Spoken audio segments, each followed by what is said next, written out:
Hi. Hi Modern, nice to see you. See you liking the music. Today we'll only listen, I think, to Wage War. Just because I'm a little hungover and like don't want to stand up and turn the records all the time. But I think I need to adjust the loudness. Let me see.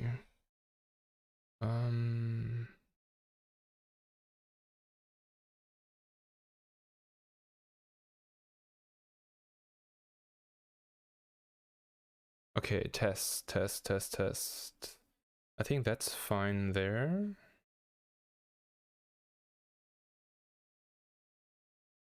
And then maybe the music in this loudness, because I wasn't like hearing myself good enough.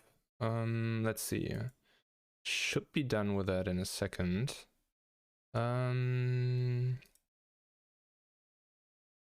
Okay, so I think that worked.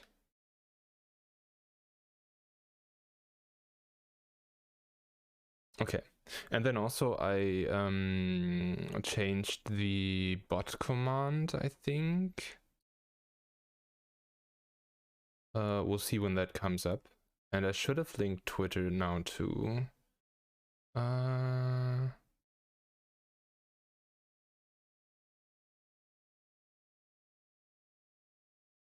Okay, I think that works now. So I'm back to reading chat. Hope you feel better soon. Oh, like it's fine. It's just it was worse in the morning, but now it's like it's fine at this point. But I still rather sit than move. Oh, it's records, I think. However, I wrote that. Records. Yeah. But like currently this is just Wage War.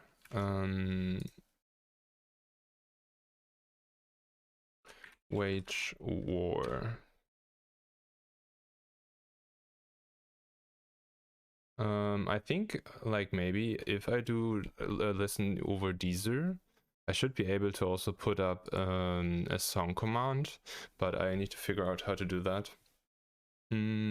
Yeah, but other than that, I decided today that I'll do Twitter just to inform whenever I'm late, and that I'm gonna like post food pictures there. So it's not just twice every week I'll be late, right? So there's something else too. But right now there's nothing on there. Yeah, but that's the link anyway. And then I think I just say that I'm live now as a first message. Let's see. Live right now. Twitch.tv/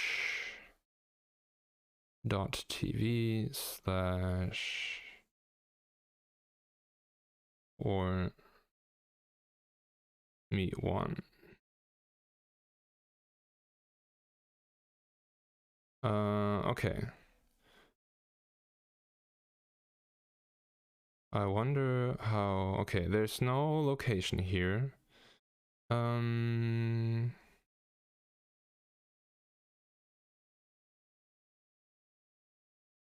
Let's see, and if I click that, okay, that works. Nice. I don't have Twitter, but I'll keep checking your page for food pics. Oh, I guess like you wouldn't need to check that most likely for that, because every picture of food that would be looking good enough to post, I most likely also post in Pup's Discord. But yeah, if you'll check that out for sure, that will be nice for me. So yeah. Okay. I think with that we're good to go. everything is working here. Yeah. Okay, so for today,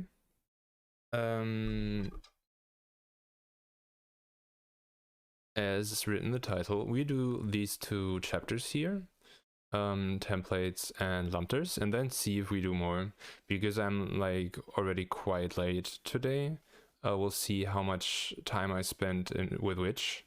With what things, right? Because I definitely want to do some magic and then also some animation today. So most likely we only do those 2 chapters, maybe this one too, and then switch. And other than that, it's just the normal magic and animation stuff.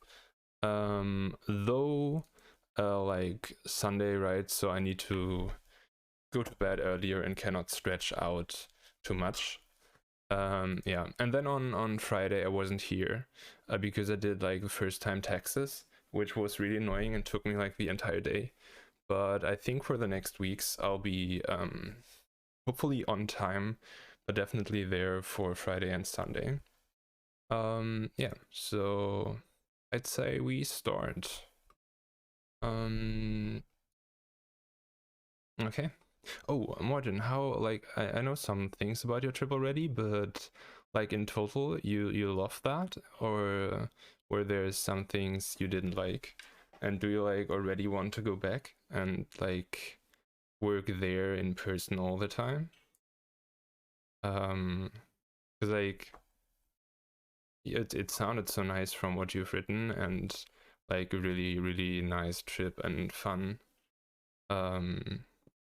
But yeah, if you want to share, I'll be happy to know. Okay, but other than that, let me start reading. Totally fit and not hungover, so that will be easy, right? Conditionally explicit constructor. Okay. Learn how to write a generic constructor with explicit expressions.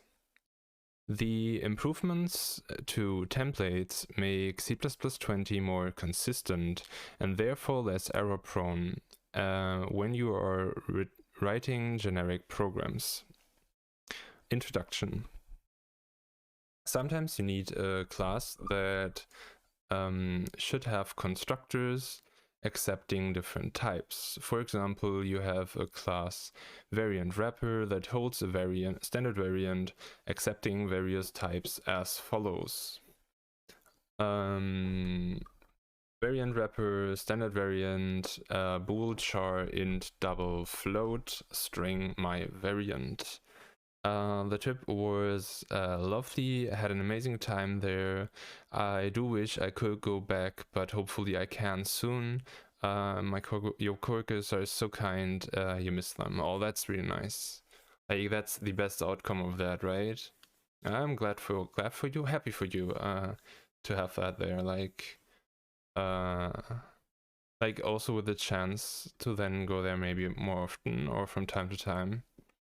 That sounds really cool. Also, the food you posted from there was just looking so tasty, like all of it. Okay, class variant wrapper. To initialize the variant wrapper with all of these things, the class variant wrapper needs constructors for each listed type. Yeah. Laziness is a virtue, at least for programmers. Yeah, for me definitely in many regards, except starting the stream on time, because I like not do other stuff and then be late, right? But other than that, I agree with that a lot. Therefore, you decide to make the constructor generic. Yeah, the food was incredible. I believe that. The food I had today was also quite nice, I think, but because I'm so hungover, it didn't feel good and didn't like fully experience I couldn't like fully experience the food and enjoy it that much because I'm just too hungover, but it was still tasty. The food in Europe is something else. The food here in Canada pales in comparison. Oh, interesting. Why would you say is that? Because like I know that there's much variation in Europe just because there's so much variation in cultures, but is it just that in Canada you have like certain how's that called? Like salt, pepper, like stuff like that, right? Certain flavors that you don't like, or why? That really sucks. Sorry to hear that. Oh, no problem. I have enough of that I'll eat some later and then maybe some tomorrow. So I'll get the good taste of that without feeling bad after eating then. Making a constructor generic. Run the program below. Sure, we do that. Oh yeah, and then I think I don't do the same mistake like always. I'll read this first before I go through all of that. Now you have an issue. A generic constructor at line 5 is a catch-all constructor because you can invoke it with any type. The constructor is way too greedy. By putting an explicit in front of the constructor at line 12, implicit conversions line 28, 30 are not valid anymore. Only the explicit calls line 29 and 31 are valid. Okay, let's see what's happening here. I think it's just the quality. I guess it's because Europe has been centuries to perfect its cuisine. Oh, okay. I understand that point. Interesting. Yeah, there are also like very specific dishes, right? Depending on country and all of that, and they are just there for ages. So yeah, I get that. Run the program below. We did that. So we have implicit class or struct or whatever, and that has a template constructor, and it has not the explicit keyword. And then and we just output that, right? So it could be actually any type, just by like anything that could go into cout. Okay, so we have the main program. Implicit, impl. Okay, so we have an assignment, we have an constructor, then we have assignment constructor for a number, and then we have for explicit those two lines that should not compile. Okay. Do not compile because conversion from char to non-scalar type is not okay.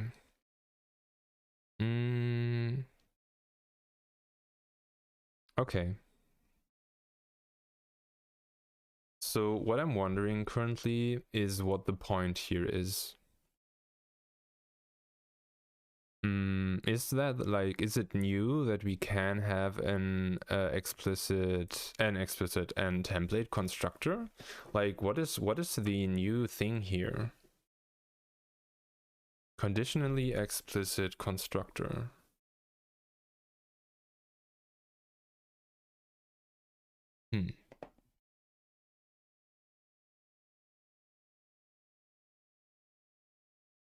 Yeah, I wonder. And they don't tell us what's the cool, nice thing here. I never had the case that I needed to have a constructor template, so I don't know if this is working before or not. Was working before or not. Okay, but maybe we just take it as that. We did that with a lot of stuff here, right? Like there's always some nice things, but after concepts, the tutorial or course definitely gone downhill a little with like quality and details. Okay, I think I'll just accept this as a piece of knowledge that I could have. Oh, this band is so good. Yeah.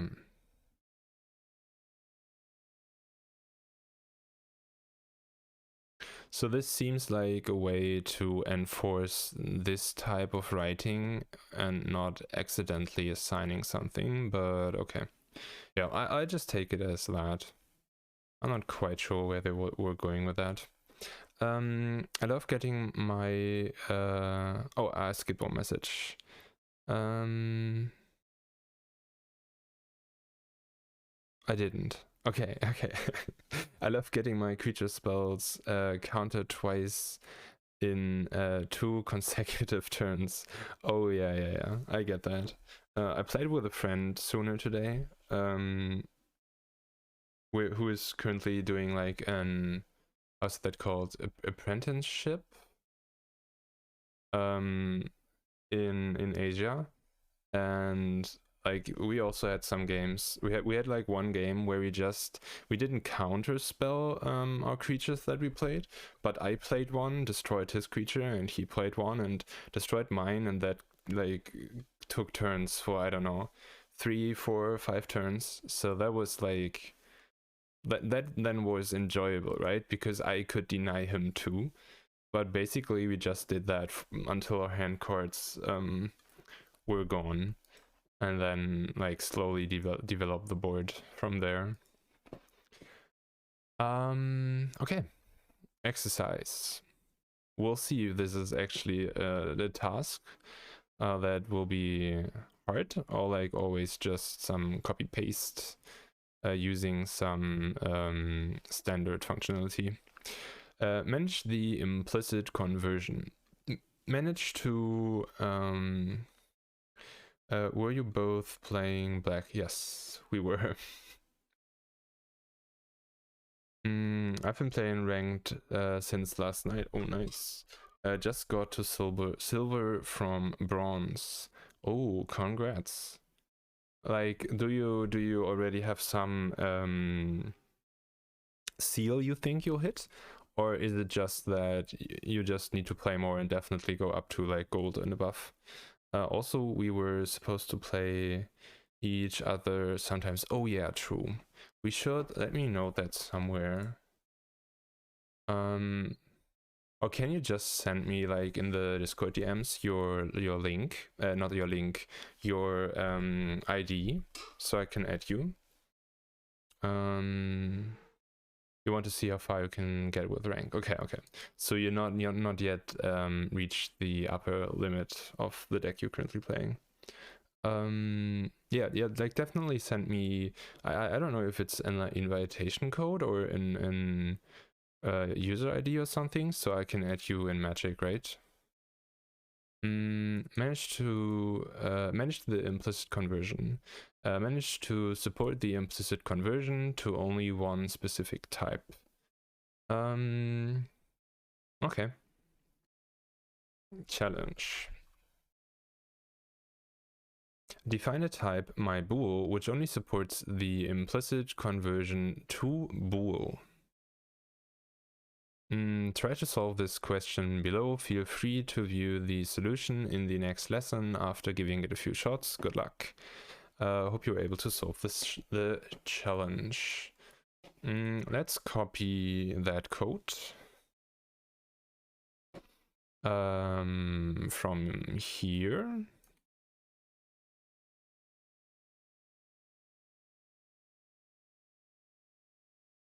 Wait.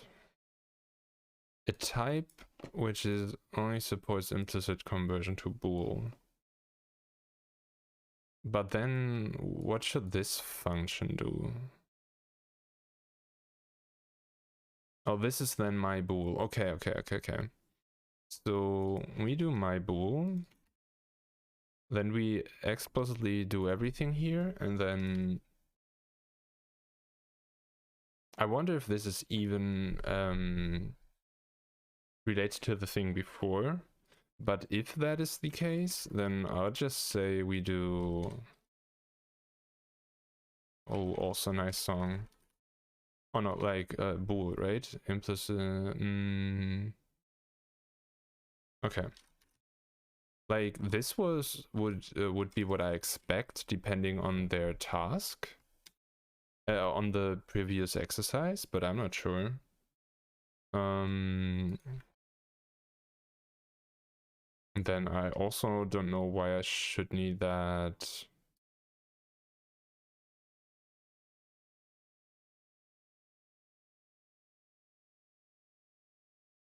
Yeah, can't outcomment it with that.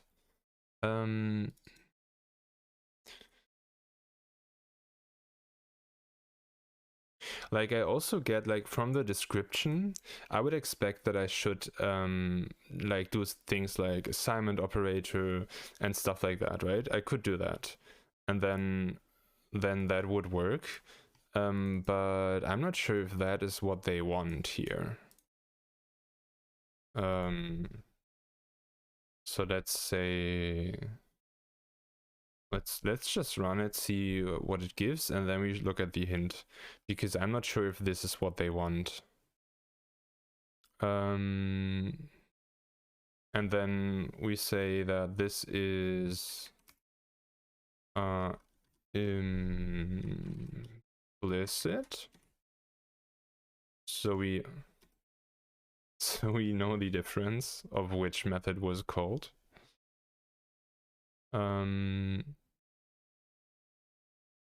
Okay, I think this is not what they want. I think they just do something unrelated to the previous exercise, previous thing. Use the keyword explicit conditionally. Explore the function is same from type traits library. But we didn't, like, did I miss that? Like, we did nothing conditional here, right? It says that, but if I search for that here, I'm very confused with this, like, course more and more.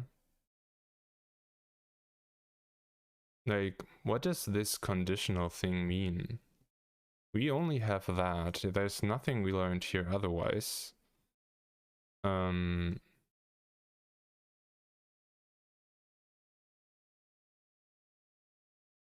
And then also this is same. I don't even understand how to put that anywhere here.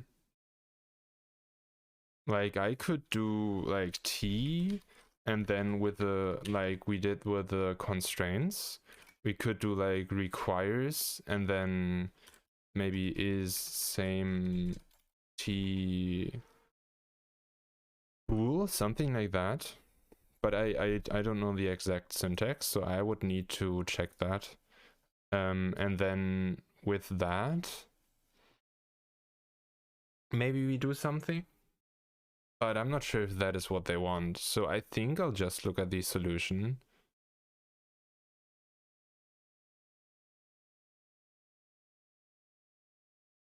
Okay, solution. Manage the implicit conversion. Solution. Yeah, okay. It's just bullshit tutorial at this point. Like, where's this course going? Explicit.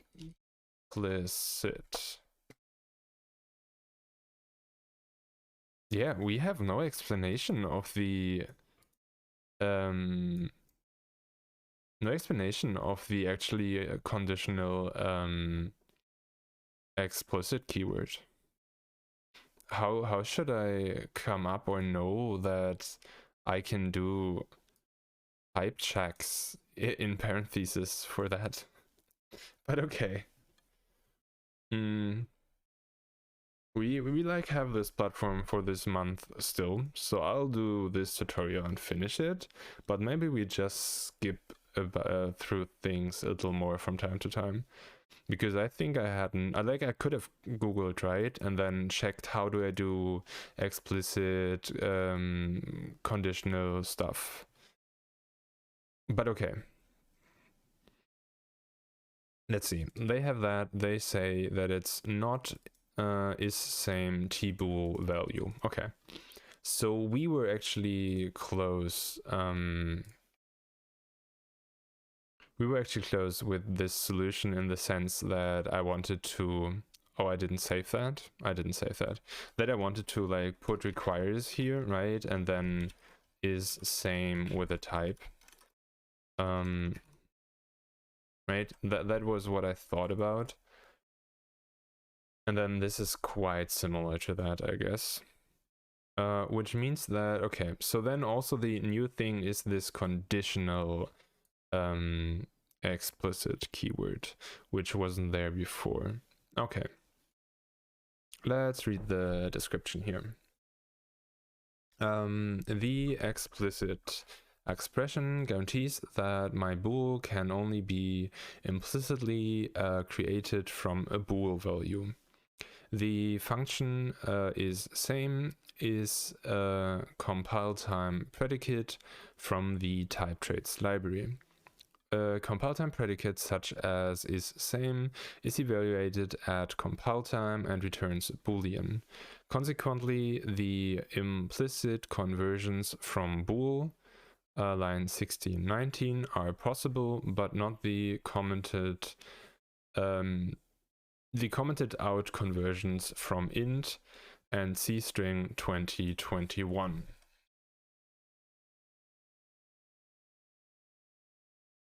Also interesting that they didn't even give us that as test result here.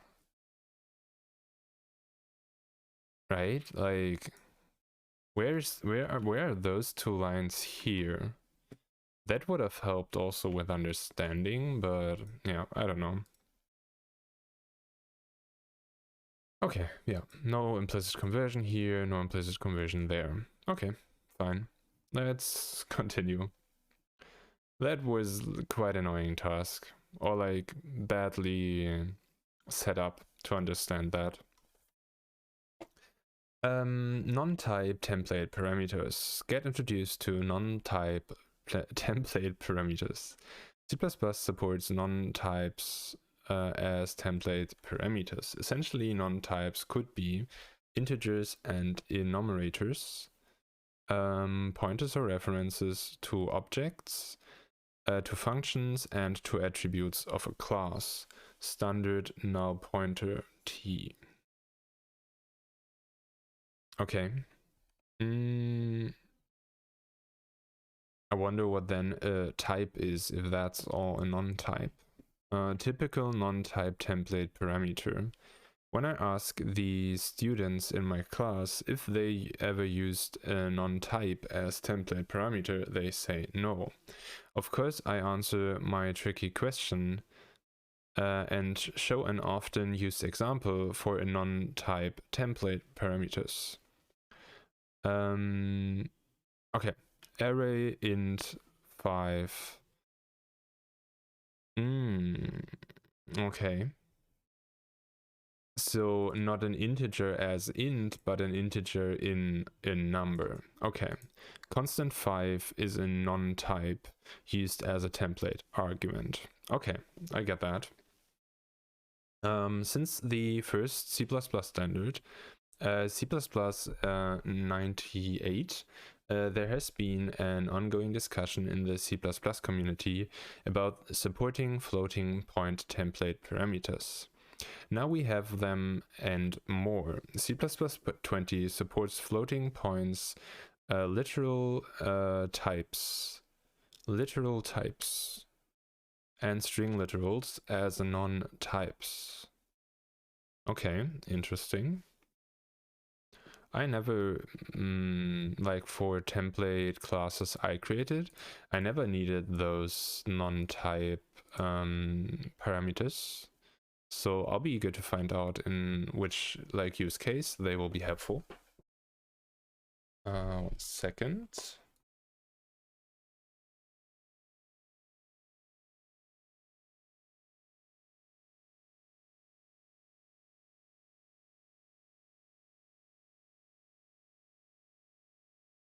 Okay, didn't forget to unmute.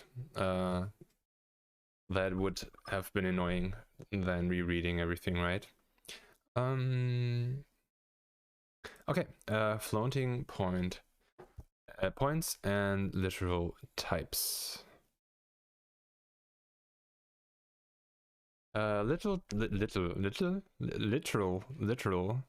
types have the following two properties. All base classes and non-static data members are public and non-mutable. Okay. I am currently thinking what that would be. We'll see. The types of all base classes and non-static data members are structural types or arrays of these. Okay. A literal type must have a const expression constructor. Okay. The following program uses floating point types and literal types as non-type template parameters. Warning, the program gives an error. Okay.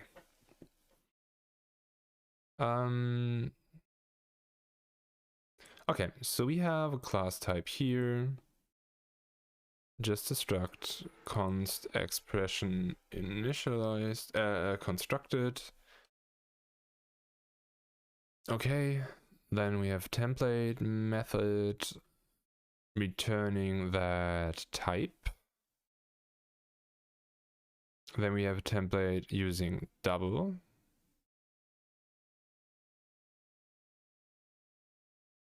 Okay. And then when we use that, we can put the entire class in there. Interesting. I still wonder what the use case is, but because for me, I never used that. Oh, wait. Why don't we get Wait, what? Did I already mention that I think the tutorial is going downhill? Why is it warning us for an error and then there's no error? Did I change something already? No, I didn't. And I can't even reset. So this is the case how it is here.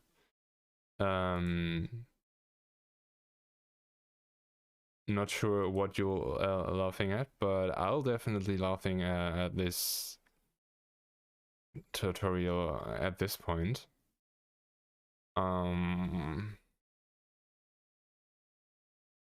Okay. A program gives an error.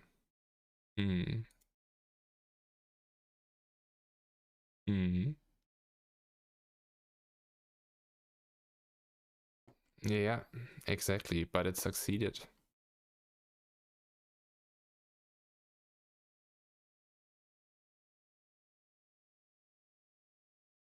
Let's read what they have to say about that, maybe.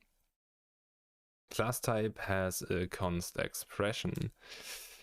Constructor, yeah, line 2, and can therefore be used as a template argument, line 16. The same holds for the function template getDouble, which accepts only double. Yes. I want to emphasize that each call of the function template getDouble creates a new function getDouble. This function is a full specialization for the given double value. Since C++20 strings can be used as a non-type template arguments. Okay. They didn't even go into details on what could be wrong here. So I guess that is just a copy paste error. Maybe. Okay, let's continue. String literals. The following class string literal has a const expression constructor. Okay. Has n as template parameter as an int. And then string literal constructor n. That is new syntax for me, I think. Doing that here.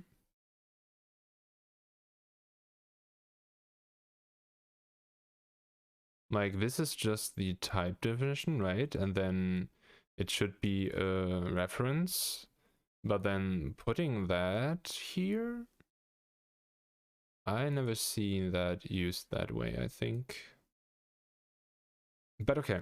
We run that. No warning this time, so it should work. It does. Let's see their description. String literal is a literal type and therefore can be used as a non-temp type template parameter for class template line 13 and function template line 17. 13, 17, 16. Yeah, okay. I take that. And then we put that in here. And that works. Okay. The const expression line 7 takes a C string as an argument.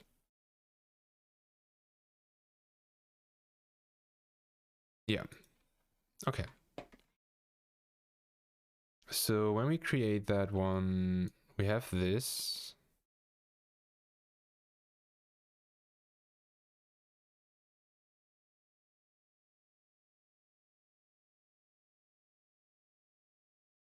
I'm confused by this being int n. And then this being string literal. I somehow would have expected to have n here and then use the real constructor. Maybe they explain that. You may wonder why we need string literals as a non-type template parameter. I do. And I also wonder about the syntaxes and details. Because I lost a little like trust in everything they writing be correct. Okay, you may wonder why we need string literals as a non-type template parameter. Compile time regular expressions. A very impressive use case for string literals is compile time parsing and regular expressions. There is already a proposal for C++23 in the pipeline p some numbers. Hanna Duzikova, as the author of the proposal, motivates compile time regular expressions in C++. The current standard regex design and implementation regular expression library are slow, mostly because the regular expression pattern is parsed and compiled at runtime. Users often don't need a runtime regular expression parser engine, as the pattern is known during compilation in many common use cases. I think this breaks C++'s promise of don't pay for what you don't use. If the regular expression is known at compile time, the pattern should be checked during the compilation. The design of standard regex doesn't allow for this, as the regular expression input the design of standard regex doesn't allow for this, as the regular expression input is a runtime string and syntax error are reported as exceptions. Okay. I see how this could be nice then. But I guess I'll never use that. The conditional thing might be interesting, but I also don't see many use cases for me personally. Okay, let's see this and then continue. Distilled information. A conditionally explicit constructor allows it to control explicitly for a generic constructor that types can be used in a constructor. I'm not sure if the hangover is getting over me, or that sentence just being hard to read. A conditionally explicit constructor allows to control explicitly allows it to control explicitly for a generic constructor that types can be used in a constructor.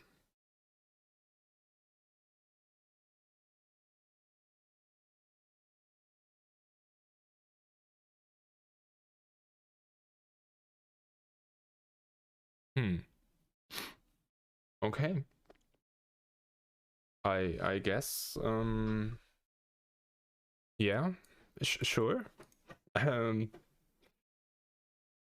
Like there's some more things here. I hope this isn't the quality standard we're going from now on. Oh, don't I have huh as emote? Wait. That cannot be. Oh, I do. It's just it's double H, I think. Oh yeah, posting like this will not help. I think it's like this. I'm not sure if I can change that. Yeah, okay.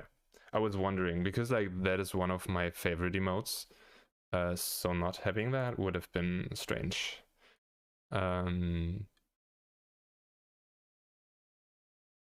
Also like the what is the other D haha?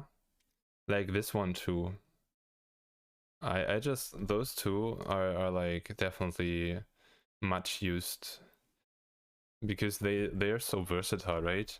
Most of the time you can just sarcastically add that to anything and then it's just a funny comment. If there are like any emotes missing that you like would want, like anyone, just tell me, like I'll add them.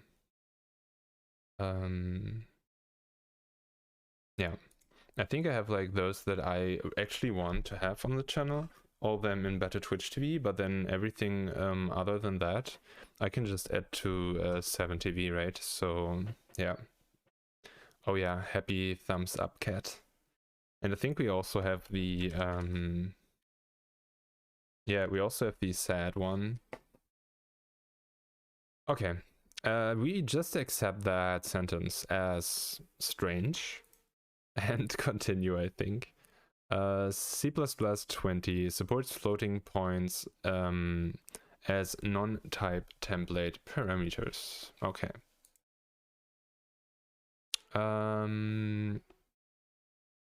Oh, we have a test. This will be interesting because I feel like I did not learn much in that tutorial.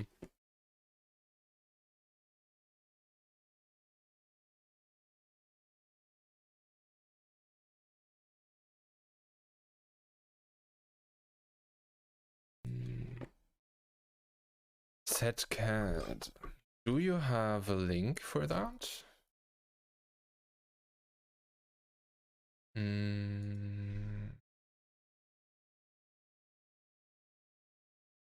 7TV emotes, setcat.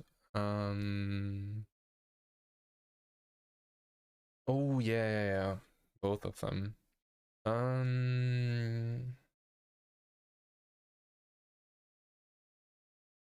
Or do I have the other one too? Sad cat. I don't. Okay.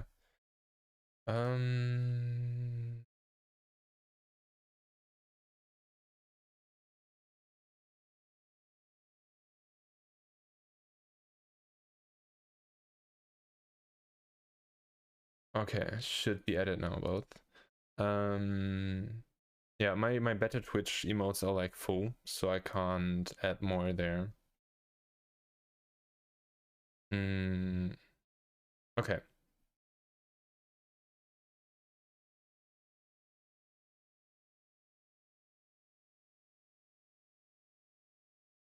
Yeah, let's close those emotes. I was for a second lost and looked at emotes. Thought about what all I could add there. So yeah. Yeah, like also I'm not sure if I ever mentioned that, but like there's also channel emotes, but just like not as actual subs. Though I'm only like kind of happy with them. Like some are nice, but I'm not 100% sure how much I like them. But I wanted to have some just because that like fits with like also the background alien thing, right? And then I'll have that anyway and just added and made some emotes out of that. Yeah, so that also exists. And then I think this one, the hard one, I also in like the half an hour message that I think also uses that one. But yeah, let's continue. We have our new sad emotes. Yeah. Okay, let's see if this is actually an interesting test for once. Test yourself. Template improvements.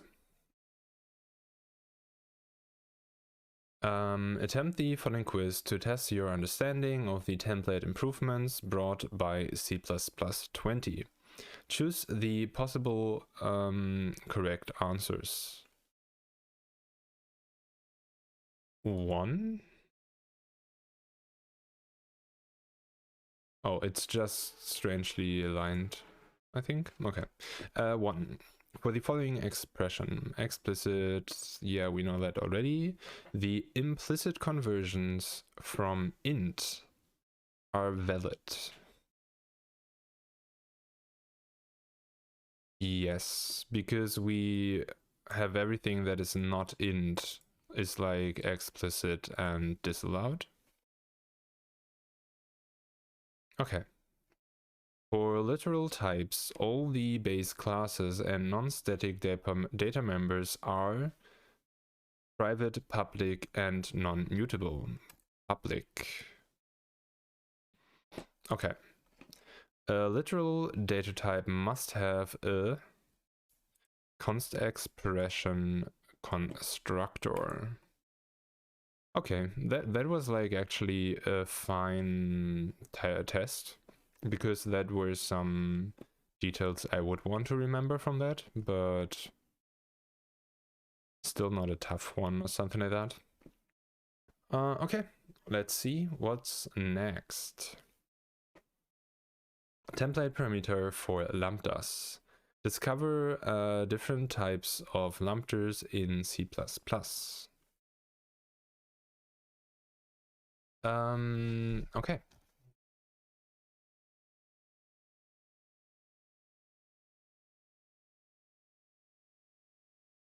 C++20 lambda expressions support template parameters, and hence concepts can be default constructed. And hence concepts let me read that sentence first. Can be default constructed and support copy assignment when they have no state. Okay, with C++20, lambda expressions support template parameters, and hence concepts can be default constructed and support copy assignment when they have no state. Additionally, lambda expressions can be used in unevaluated contexts. Okay, I'm not sure what unevaluated context means. With C++20, they detect when you implicitly copy this pointer. That is really nice. This means a significant course of undefined behavior with lambdas is gone, Let's start with template parameters for Labdas. All bets are open. Your program can produce the correct result, the wrong result, crashes during runtime, or may not even compile. That behavior might change when porting to a new platform, upgrading to a new compiler, or as the result of an unrelated code change. Okay. Yeah. Let me mute real quick again.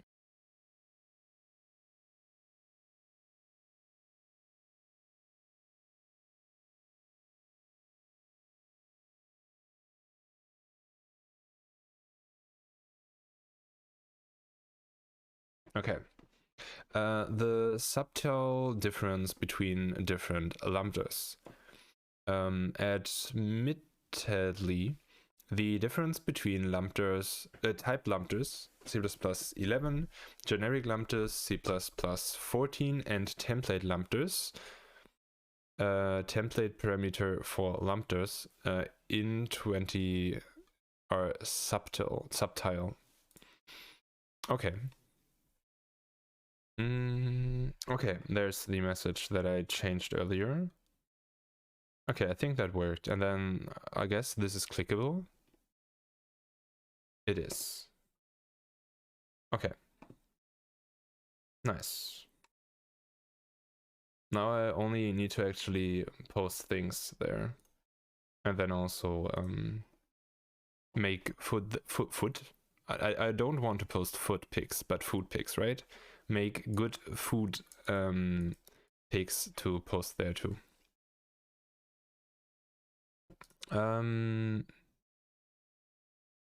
Oh yeah, here we were. Right. Okay, so like always, we read the description first and then look into the code details. Maybe they have no description this time. Okay, they have.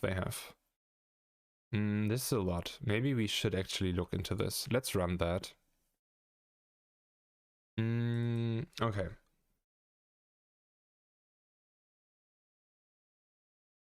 Some people would appreciate food pics as well. Too bad for those, but they won't get that. I think. But who knows where things go, right? Definitely not the plan. And I definitely also wouldn't want like a combination of that. There's like maybe that could be the case later for something. Let me check that. Halloween food. And then also food. I think this is safe to show, right? I don't see any actual. Yeah, okay. Well, this could be working, right? That would be a food pick. But I'm not sure if I'll do something like that ever. Basically just posting the HelloFresh meals I did, right? I also think that I'm gonna post all the previous pictures and just mark them as reposts. Just so that I like add some things there. And it will not be like one message, one tweet for a while. Okay. We define a lambda here.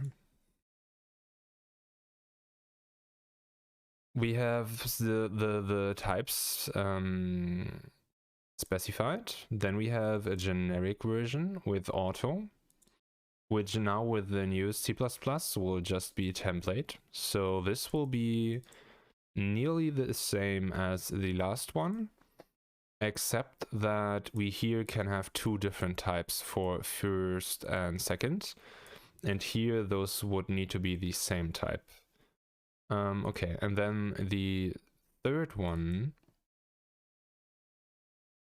Okay, the third one is basically the same as the last one, right?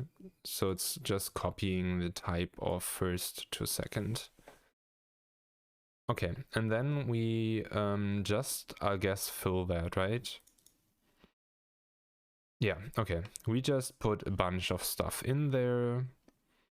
and it all outputs our results.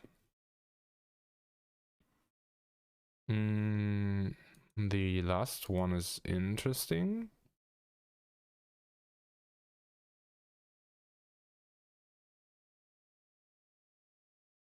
Why should the last one be just 2?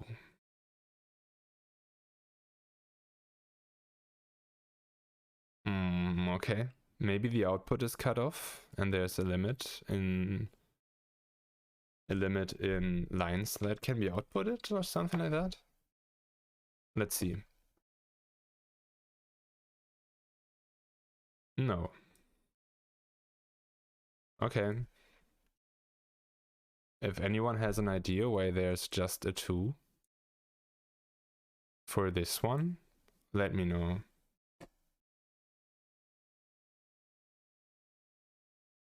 It makes no sense to me.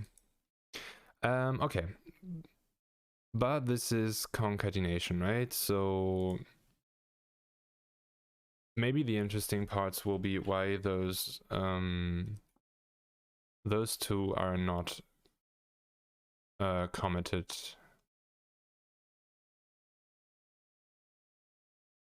Oh yeah, that makes sense. Those are not working here because this is no int, right? That's why that is not working. Okay. And then here for the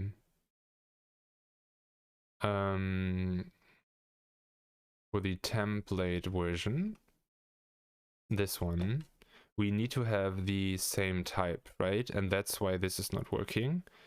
Oh, and then this is taking expecting the same type, right? So this might be implicitly converted to string, and then after the implicit conversion it will be added.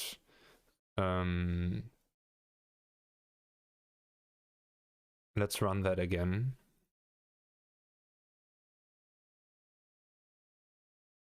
Okay, so this then should be Boolean though, right? So this would be Boolean, would be true. And then we would add true and return that. Maybe I'm reading this wrong, and those are actually then int output? I'm not sure. Okay, but maybe they explain that. I think we're close enough to why that is this way. So we have some implicit conversions because those need to be the same type, I think. Okay. Before discussing the output, I want to compare the 4 Labdas.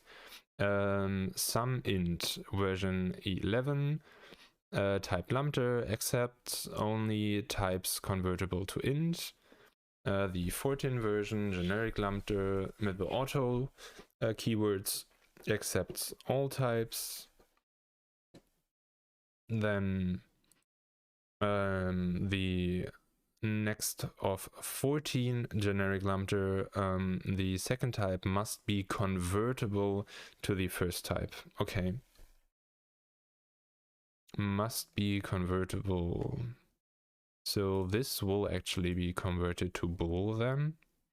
And then when we add those two bools, we get basically true, like 1 + 1 and then 2, maybe. Then C++20, the first type and the second type must be identical. Okay. What does this mean for template arguments with different types? Okay. Of course, each Lambda accepts int lines 13 to 16. We saw that. And the typed Lambda sum int does not accept strings line 22. We also saw that, right? This one. Yeah.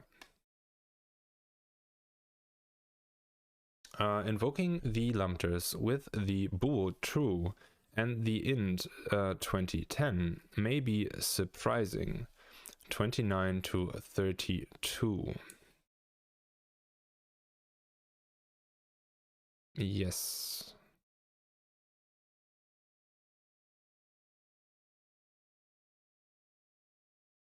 Can I can't view both, right? Maybe we reopen that and then just move this a little so we can see the code still. Maybe like this. Let's look at it like this for a second.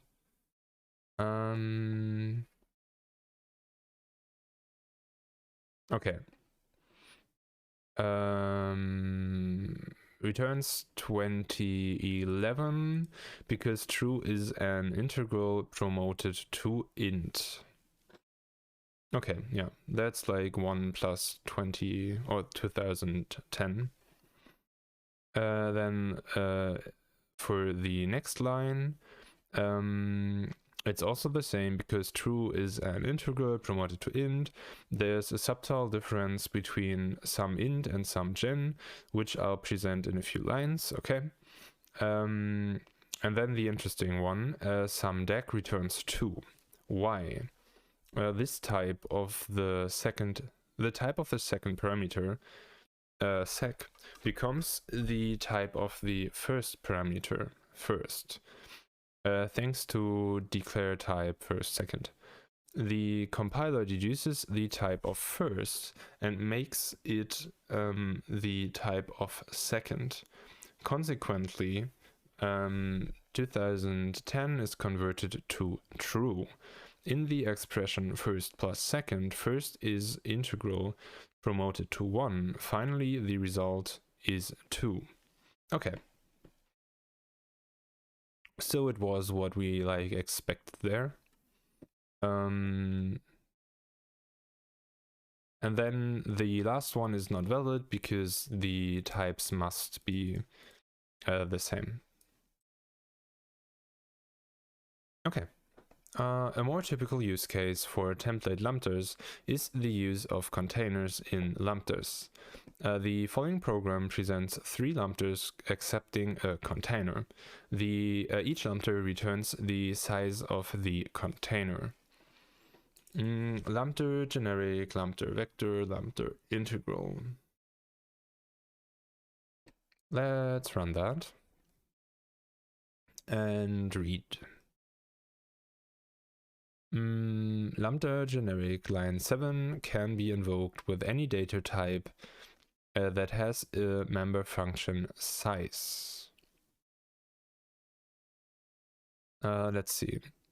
So we have a generic lambda with auto keywords, so anything can go in here, and then only necessary is that it has size.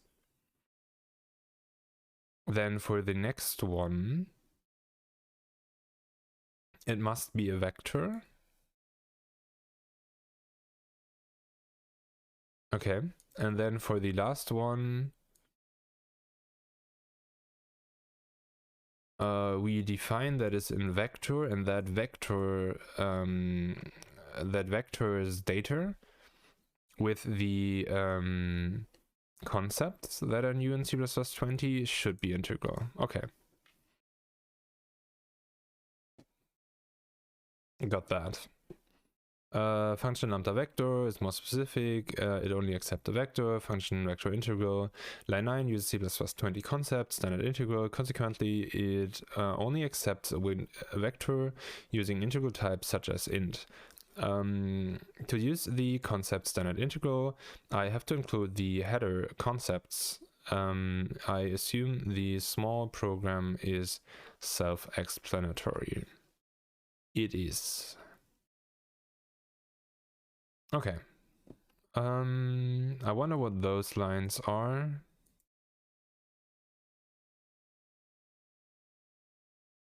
Isn't that exactly the same? Oh, it's for the vector versions. Oh, okay. So this is just testing what is working and what not, right? And then we have like the different types of vectors. And then see that in the last one, everything works. Here only those 2, and then here only the first. Okay. Class template argument deduction. There's one feature in the program above that you have probably missed. Since C++ 17, The compiler can deduce the type of a class template from its arguments, lines 16 to 18. Consequently, instead of the verbose standard vector int myvec1 to 3, you can simply write standard vector myvec1 to 3. I did miss that, but I knew about that feature that you like can implicitly get the types, which is very neat in many cases. Okay, that's a nice side note.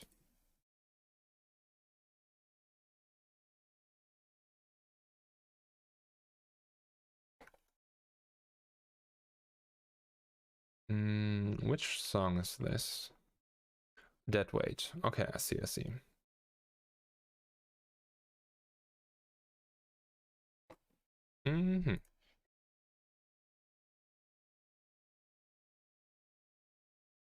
I think I will see them in 2.5 weeks. Maybe it was 4, not sure. But next weekend will be Bring Me the Horizon. I think, and who is the support? Oh yeah, A Day to Remember and Bring Me the Horizon. That will, I think, will be really great. Yeah, I'll be go there next Saturday, I think.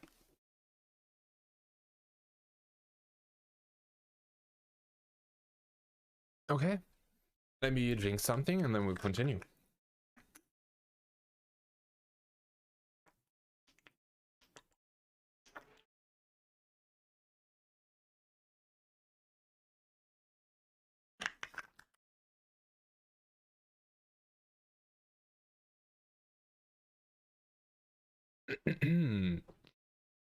Detection of the implicit copy of this pointer. Oh, that's really neat feature. Visualize implicitly capturing the this pointer with an example.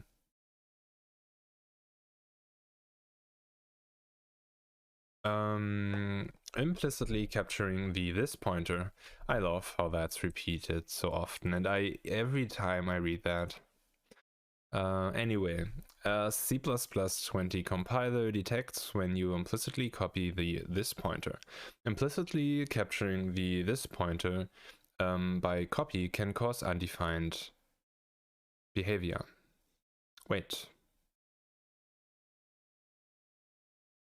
The compiler detects when you implicitly copy the this pointer, and then it could be undefined behavior. Undefined behavior basically means that there are no guarantees for the behavior of the program, results in an error, such as for the following.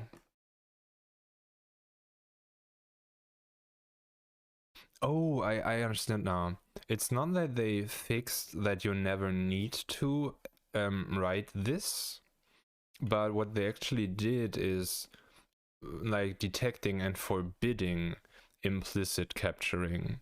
So you now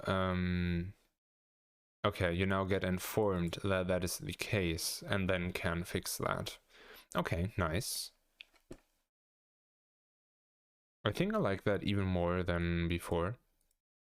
Okay, but yeah, we have like a class or a struct, and then we have our member parameter.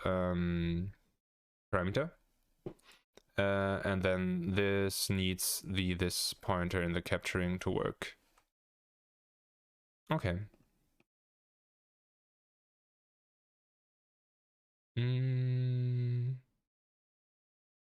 I think there's nothing else special here.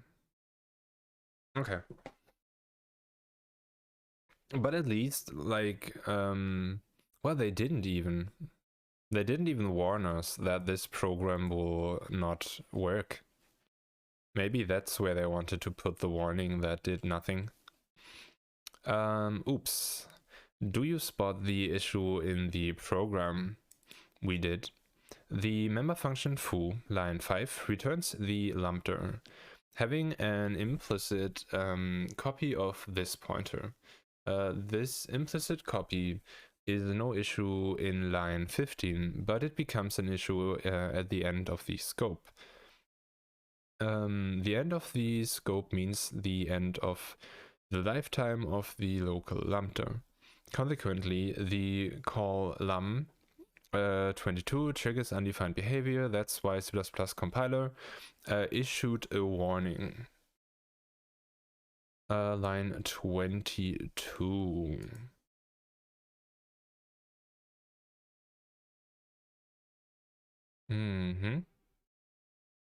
I wonder why this wouldn't be a problem already. So they say that it only triggers because of line 22. I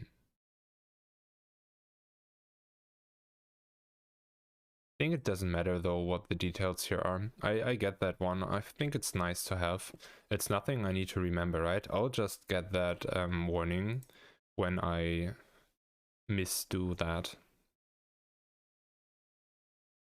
Lambdas in an unevaluated context and stateless lambdas.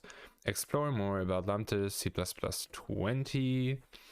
Admittedly, the title of this lesson contains two terms that may be new to you. Unevaluated context, yes, and stateless lambda. Yes. Let me start with unevaluated context. Unevaluated context. The following code snippet has a function declaration and a function definition. Declaration, definition, okay. Function add1 is declared while add2 is defined. This means if you use add1 in an evaluated context. Do they now explain unevaluated context with an evaluated context? We'll see. For example, by invoking it, you get a link time error. By invoking add1, yeah, okay, for sure. The key observation is that you can use add1 in unevaluated contexts such as type ID or declare type. Both operations accept unevaluated operands. Okay, yes. Okay, we run the program. I don't like the inconsistency here. But at least the lambda part is interesting currently and has some nice information bits. Okay, we have add here, add1. Then we do type ID of that works even though it's not defined, only declared. And then the same further below. Okay, and because those have the same type, oh, not type, but like the same parameter number and types and the same return type, that's why this will then work. Okay. And then we just do that and it all works.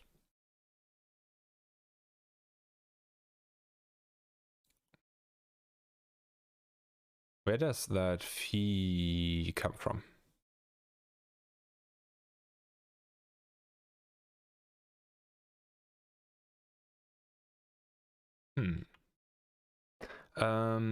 Type ID at name line 10 returns a string representation of the type, and declare type line 12 deduces the type of its argument. Okay. Stateless lambdas. A stateless lambda is a lambda that captures nothing from its environment. Okay. Or to put it in another way, a stateless lambda is a lambda where the initial brackets in the lambda definition are empty. For example, the following lambda expression is stateless. Oh, I get. So as long as I don't use anything and just call it later. Okay. Status labdas can be defined, default constructed, and copy assigned.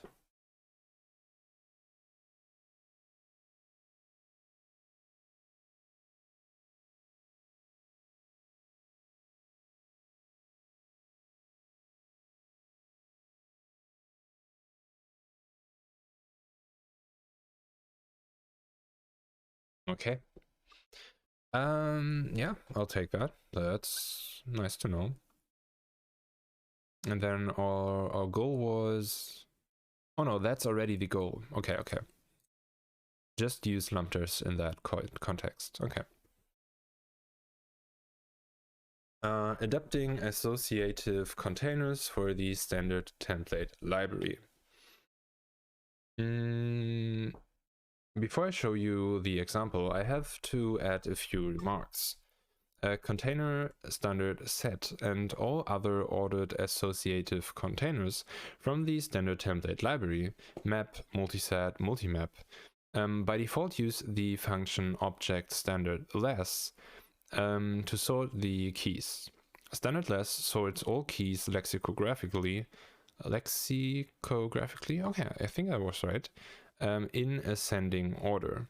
The declaration of standard set shows the implicit usage of standard less.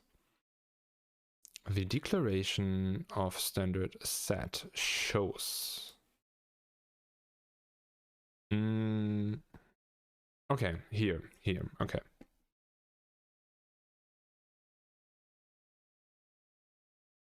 Okay. Now let me play with the ordering.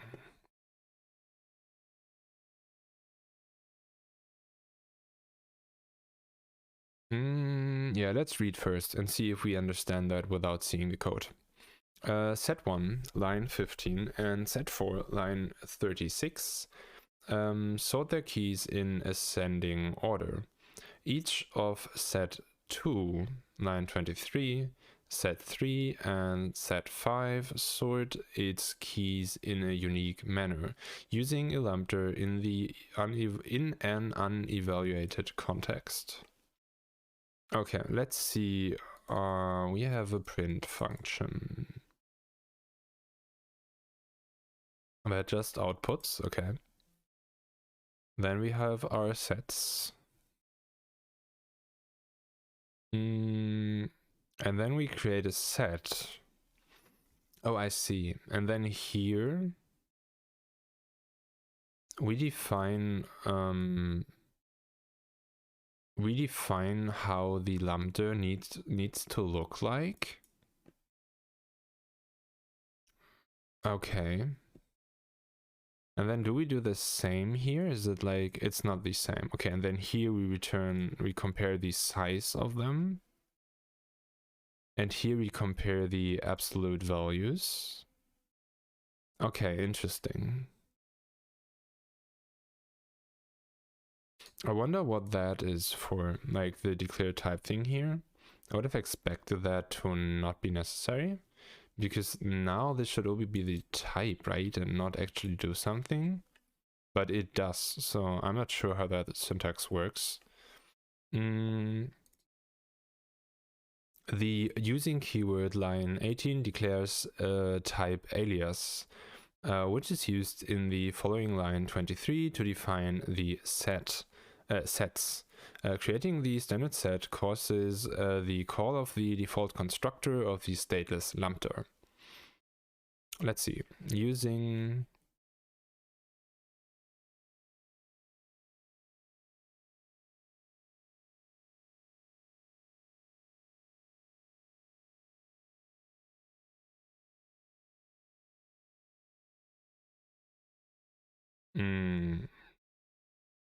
there is no using, or?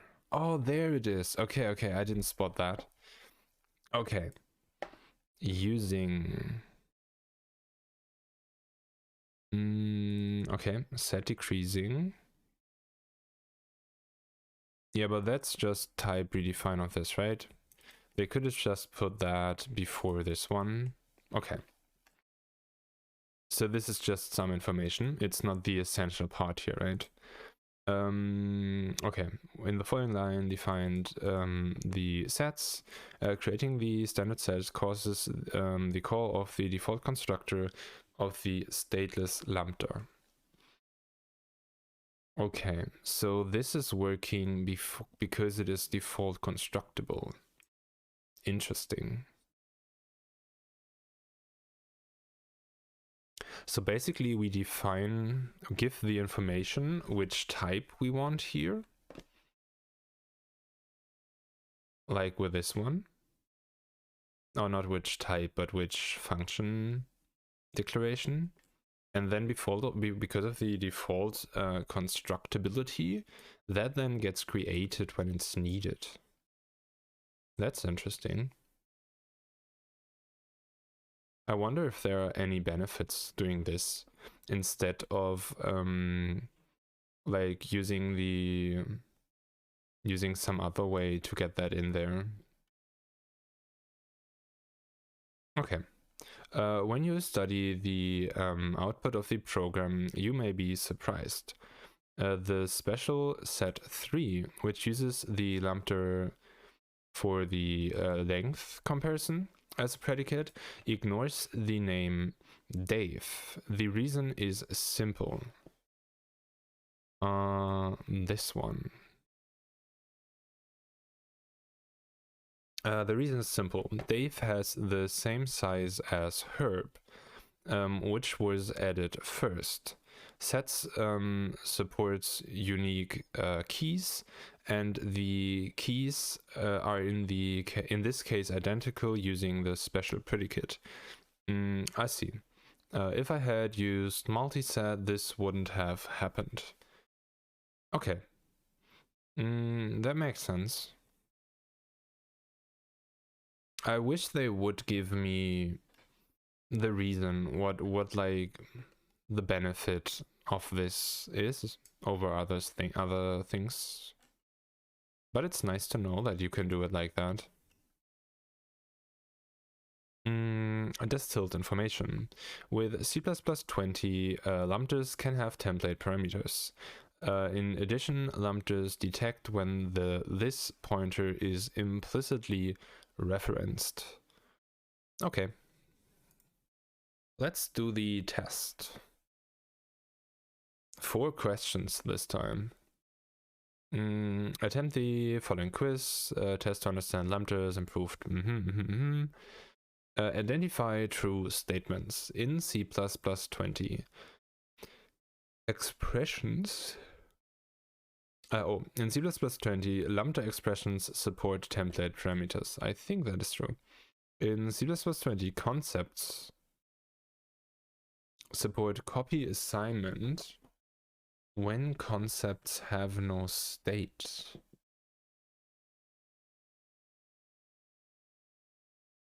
I would expect this to be wrong just by the fact that we are not talking about concepts here. Concepts support copy assignment when concepts have no state.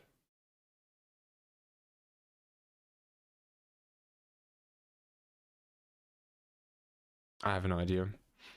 C++20 overlooks the implicit copy of this pointer. No, it actually warns with that one. Submit. Okay. Okay, this is also correct. Reset the quiz. Interesting.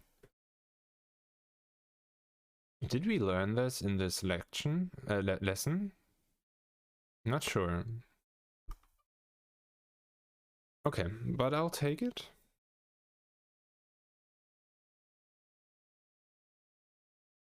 In lambda, the second type must be convertible to the first type. Generic. I think it wasn't generic, right? It was the declaration lambda, like the one that's not listed here, and then in template it must be the same. Okay, but generic was fine.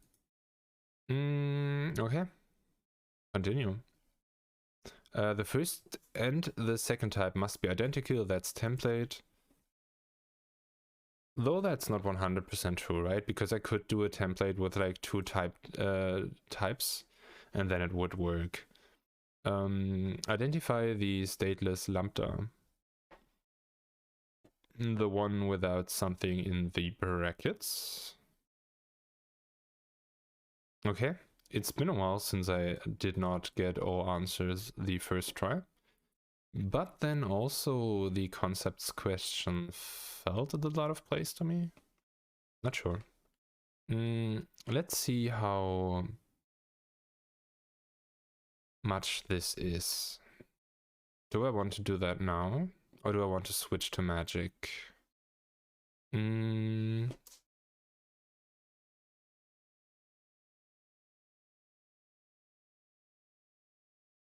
think we do that too now.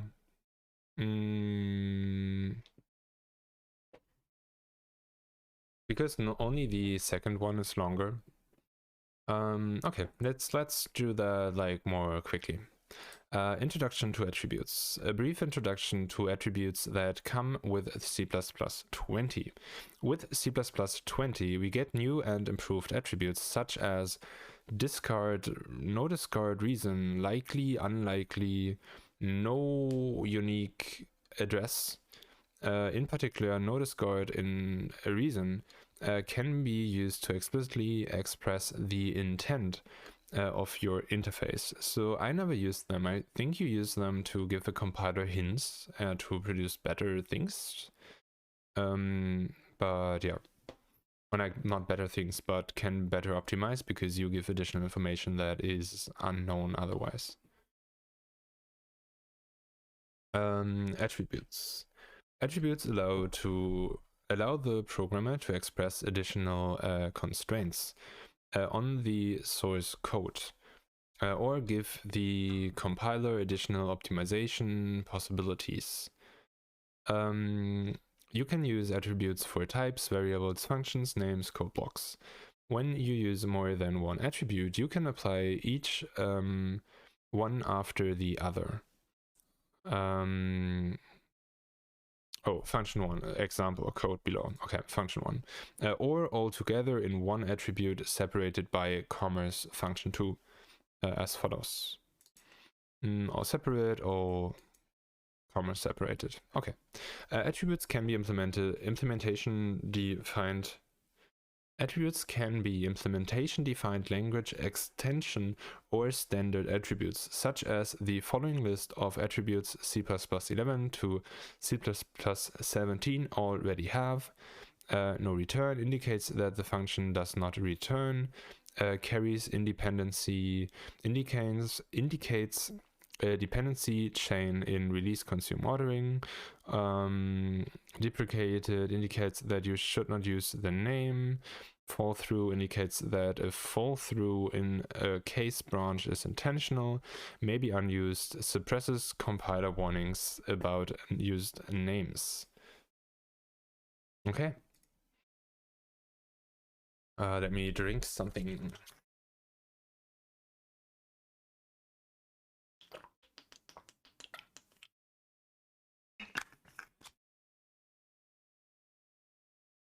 Okay. Understand the use of no discard reason attribute C++20.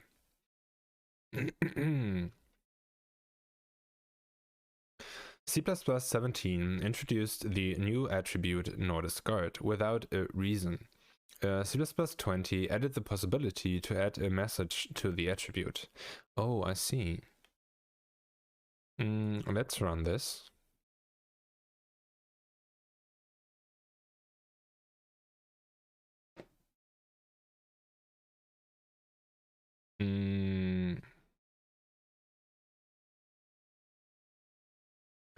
I guess we again will not get the error messages here. Error prone function.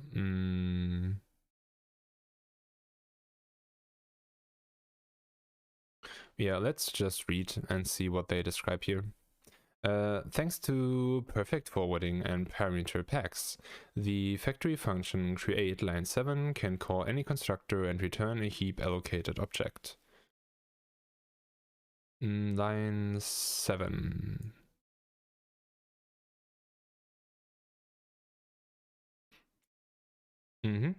Okay.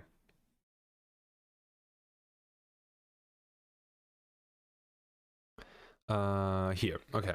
The program has many issues. First, line 27 has a memory leak because the int created on the heap is never deleted. Second, the error code of the function, error-prone function, is not checked. Lastly, the constructor call myType5true31 creates a temporary which is created and immediately destroyed. This is at least a waste of resources. Now no discard comes into play. Yeah, this is not handled, and then this is created but not deleted. Okay. No discard can be used in a function declaration, enumeration declaration, or class declaration. If you discard the return value from a function declared as no discard, the compiler should issue a warning.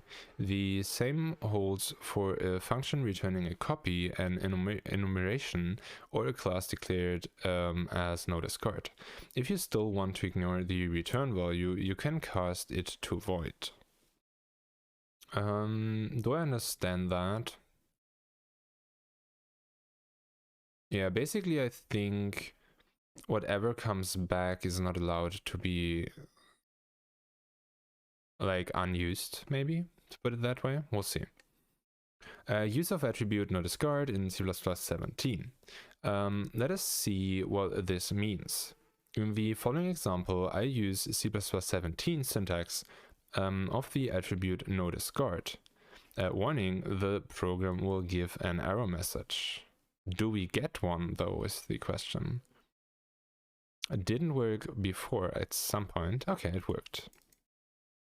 We get a warning, and then, okay, no discard, mentioned for line 28. Warning, ignoring returned value of type error code, declared attribute no discard. Okay, so also this one. That's neat. The factory function create, line 9, and the enum error line 13 are declared as no discard. Consequently, the calls in line 28 and 30 are creating warnings. Way better, but the program still has a few issues. No discard cannot be used for functions such as a constructor returning nothing. Therefore, a temporary myType5true in line 32 is still created without a warning. Second, the error message are too general. For a user of the functions, I want to have a reason why discarding the result is an issue. Use the attribute no discard in C++ 20. Both issues can be solved with C++ 20. Constructors can be declared as no discard, and the warning can have additional information. Warning, the program gives an error. Okay, so we now put that for the constructor, and we have several error messages here. And then I guess, yeah, we have a memory leak. Okay, so that works. Now the user of the functions gets specific messages. Here's the output of the Microsoft compiler. That's nice to have.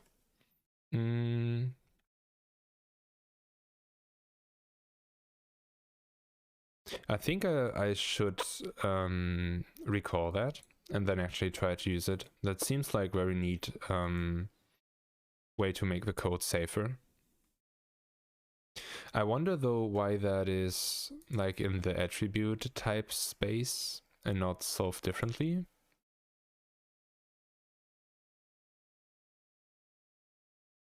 Like, for example, with explicit calls, right? Or something like that. Or what we had before with const, where is it? Const eval and const init. This is also like solving some problems with like a keyword, right? And then I wonder why this wouldn't be possible with a keyword, but needs an attribute for that. But maybe the difference is that a keyword is only like hinting, helping, doing things with a compiler, while and like only helping noting things or doing warnings or stuff like that, where the keyword actually changes implementation and does like actual syntax, right? And this is just like a helper notification thing, maybe. Okay.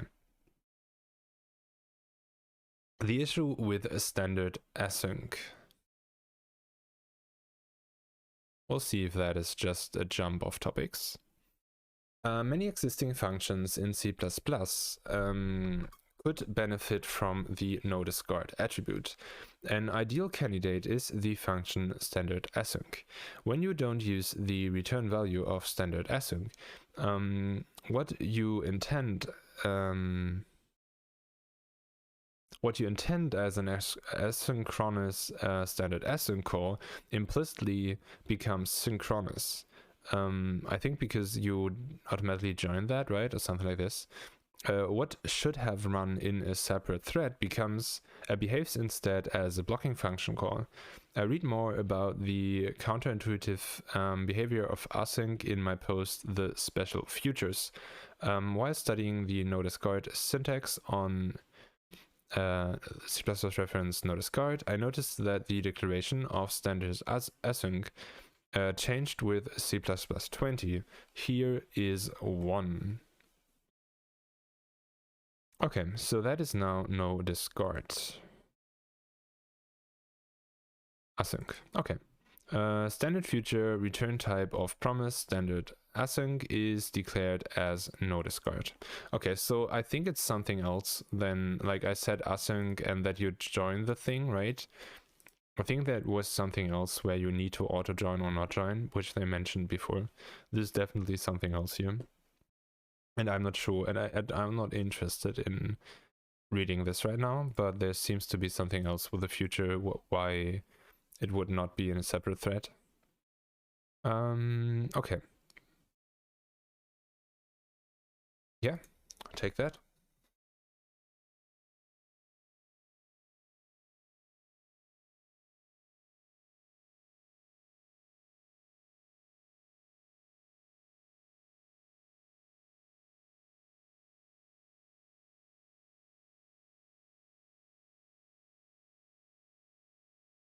Okay.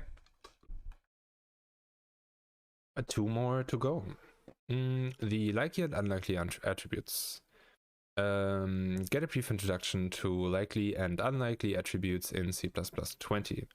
The proposal P something for the attributes likely and unlikely is the shortest proposal I know of.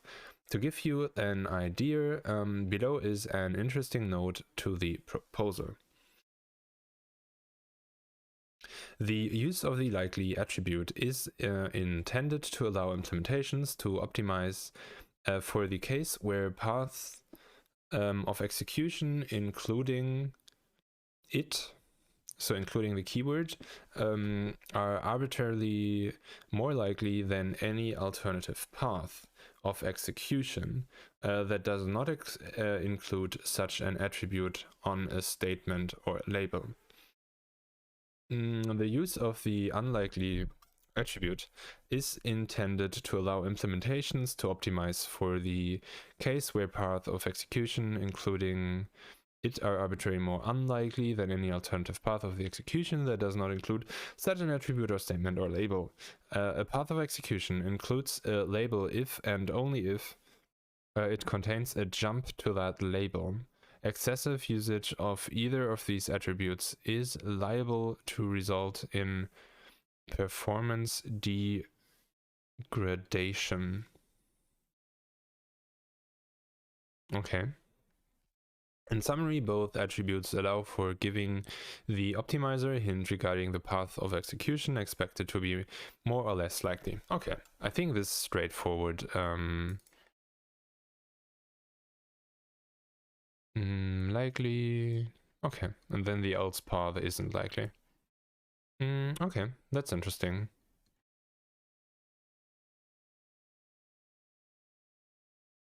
This then is though like definitely more than the other attribute, right?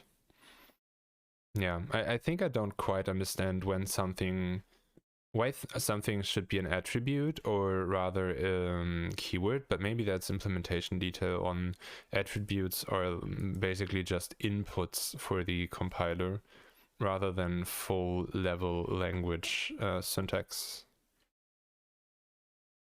Okay, no unique address. The story of optimization goes on with the new attribute no unique address. This time the optimization addresses spaces instead of execution time. Oh, it addresses space in like memory space. Okay. Introduction. No unique address expresses that the data member of a class need to have an address distinct from all other non-static data members of its class.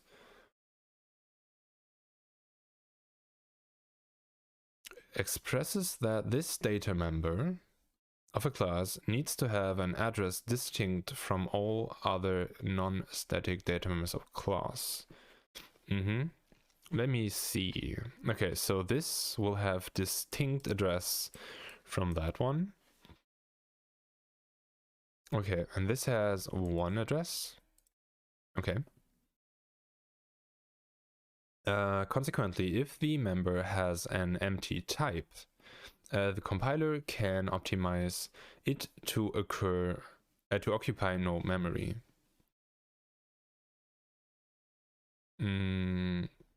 Okay. Example. The following program exemplifies the usage of the new keyword.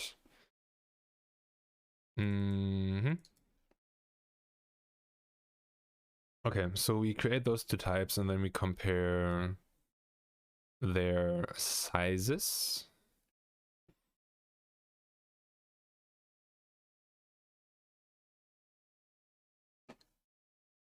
Okay, here it is exactly the size of an int for that one, and then here it is bigger.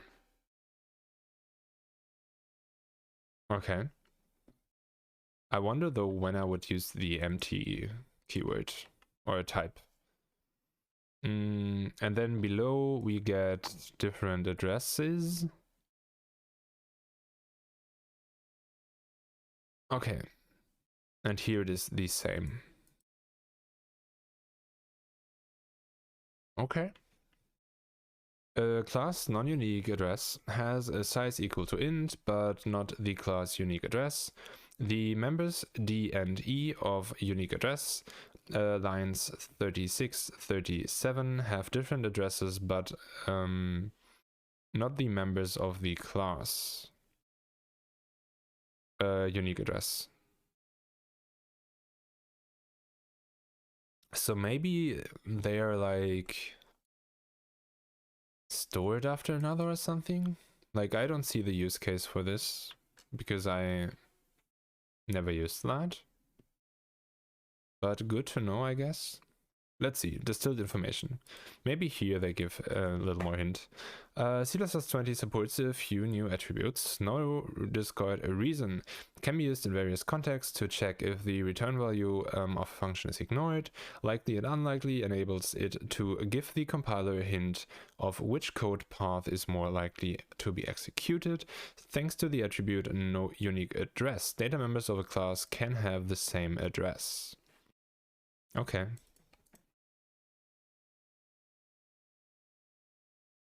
Yay, we have the next test. Let's see, 3 questions this time, so I guess 1 for each. No discard can be used in... Oh, I didn't pay attention to that detail.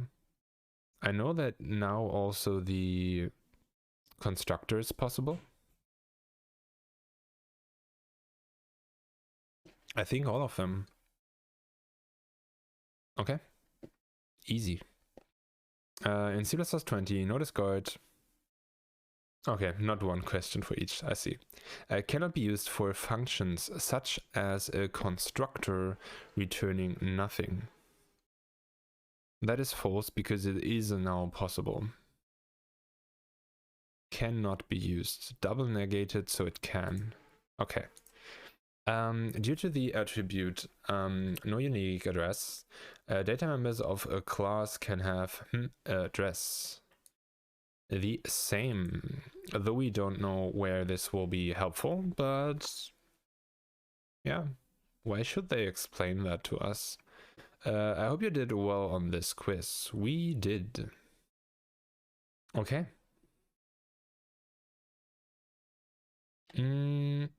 Yeah, we'll do this next time.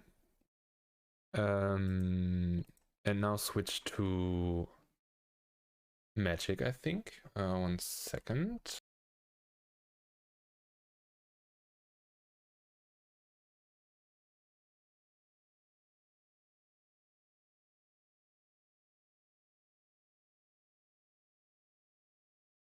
Okay, yeah, I think I'll stop here with C++. I definitely need to get better at the timing and then be here in time on Friday and Sundays, right? So that there's actually more time for everything, and I'll not need to like stop earlier on program or like C++20 learning, and then also do less magic and less animating. But yeah, other than that, I'm not sure why the tutorial is so inconsistent in quality, or like the course, but we'll take that. I paid money for it, so yeah, we'll continue with it. But yeah, like everyone who will not continue watching on Magic, thanks for dropping in, and thanks for watching. And then I'll be back with programming on next Friday. Let me check if that's actually true. Yes, next Friday, 6 p.m. my time, which is Central European time. And then the week after, I won't be there. I should put that in the schedule. But yeah, so like everyone who will not continue watching for Magic, thanks for watching again, and hope to see you next Friday at 6 p.m. my time.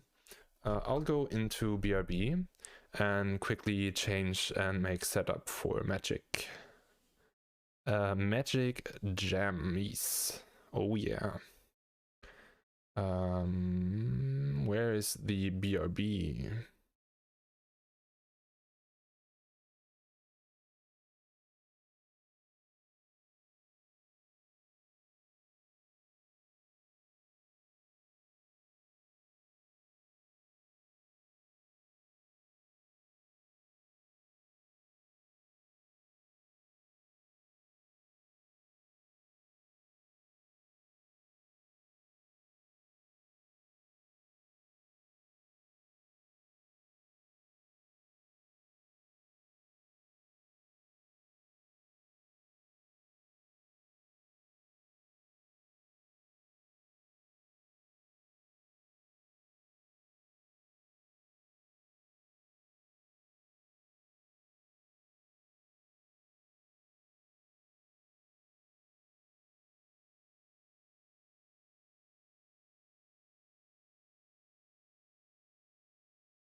Okay. I think that worked. Yeah. Okay.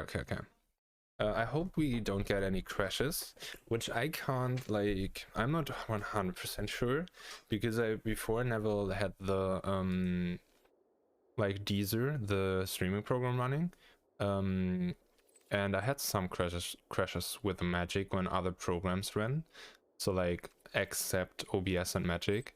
So we will see how that goes. But yeah, let's hope we get no crashes, and let's directly start with Samurai Ranked. As I suggested or like hinted in with the title, they changed things again, like I'm quite sure, and also in a strange way where this one now costed more again, where it didn't when I drew the cards from here. But maybe that was a bug earlier, I'm not sure. We'll see if that's still the case. Because here it looks fine. But I had the old version of the Asari Captain when I played earlier, so we'll see. Maybe it's just a bug and I should report that later. And then readjust the title and be less clickbaity if there maybe didn't was any changes to it. But we'll see. I had like the old and new version of the Asari Captain in my hand earlier today.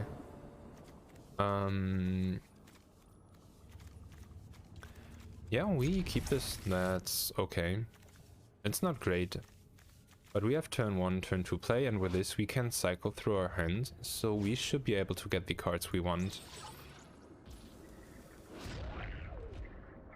Okay. Let's play this for red, play that card.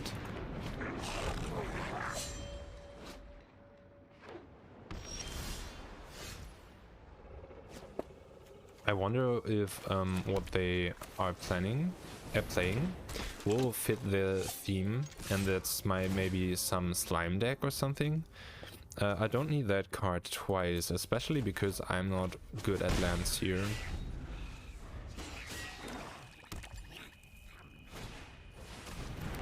Oh, even better, it's frog themed. I think I never played against a frog deck.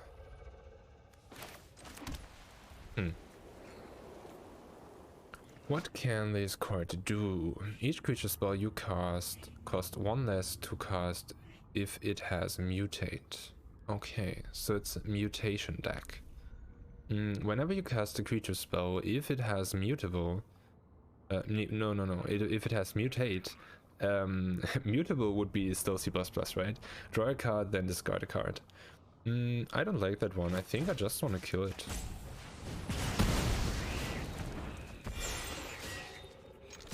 Oh, that was close call. Do I even want to cycle something here? I think I'm happy with that. Like, just getting as much land in as I can and then play this card.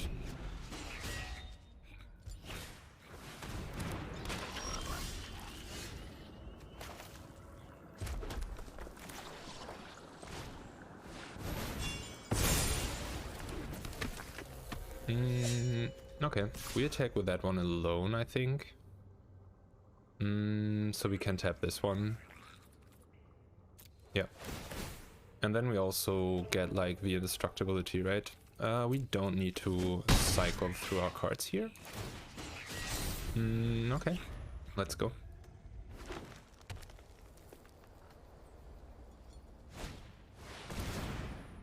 Okay, so now they start with a mutation.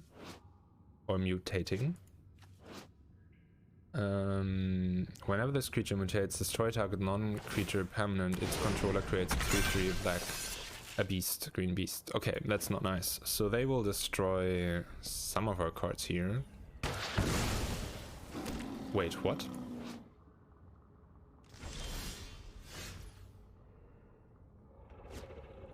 Did they just kill land?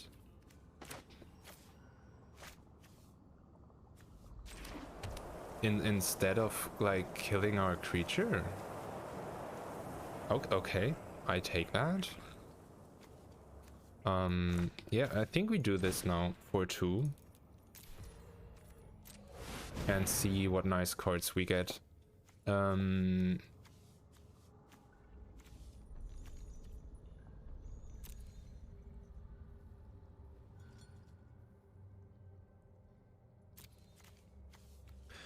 Okay, I think we definitely take Imperial Blade Master. This would have been nice with more, but I don't know if I want the Sari Captain here, or Ishin.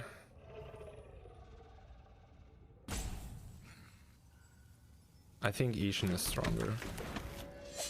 And then we attack with this one alone. We tap their big creature. We tap that creature because of the double effect of Ishin. We don't need that, so we can cycle through this. We don't need that, so we can cycle through this. Is this historic? Yes, it is historic. Doesn't matter. I think that one. Okay, this looks quite good. We want this indestructibility in play, but I don't think they can recover that quickly here.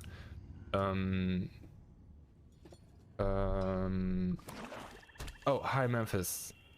Addicted to the samurai. You're talking about me, or are you talking about yourself? Because I am definitely addicted to the samurais. I just love them. Like, I also have like all the you yeah, I am. I also have like all the card styles at this point, right? So yeah. They again killed their own. I'm not sure if that's, if I read that correctly, misread that maybe. Target non-creature permanent. So they could actually kill one of mine, right? I don't get why they do that. Don't do that. Then we want that for indestructibility. Yeah, why not add that too?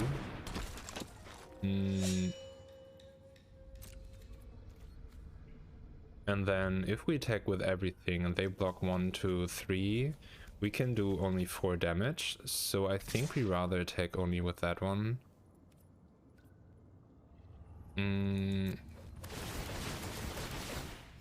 Yeah, then we tap this one, we tap that one, we take our cards.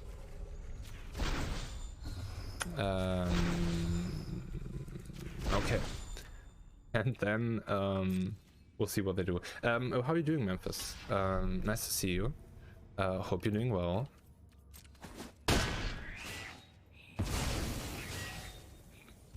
Yeah, why not also play this one? No, we don't need that. We don't need that. We just end turn. And then next turn, because this has trample, we will have 1 and haste, right? But I'm not sure why, like, now the cards are correct. Maybe that's a thing, that when you play a custom match, that the cards are not correct there. I'm not sure. Doing well, working on Reanimator deck with that of Rebirth Jadar combo I found. Okay, I'll definitely look into that in a second. Like after the game. Couldn't they, like, am I the problem here? Why can't they destroy one of our cards?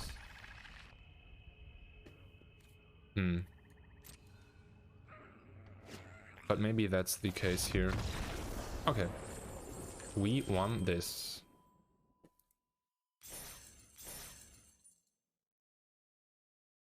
Okay.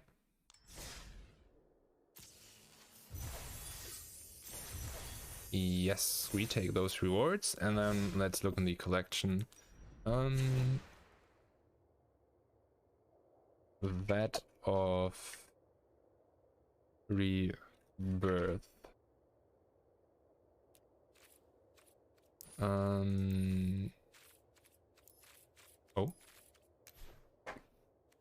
Whenever another artifact or creature you control is put into the graveyard from the battlefield, put an oil counter on Vat of Rebirth, remove forward counters of Vat of Rebirth, return target creature card from your graveyard to the battlefield. Activate only as a sorcery. Okay. And then Jadar.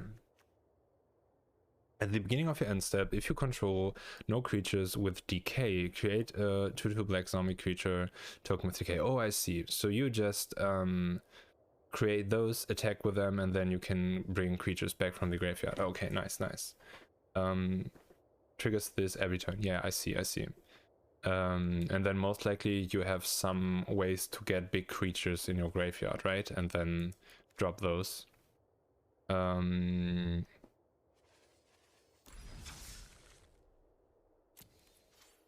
Using Traxer now.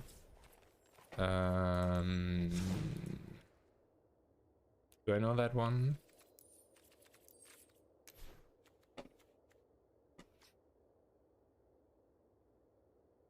Okay.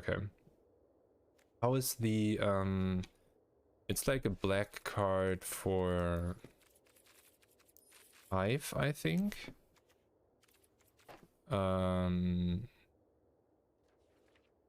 Phalanx or Phyrex, something like that.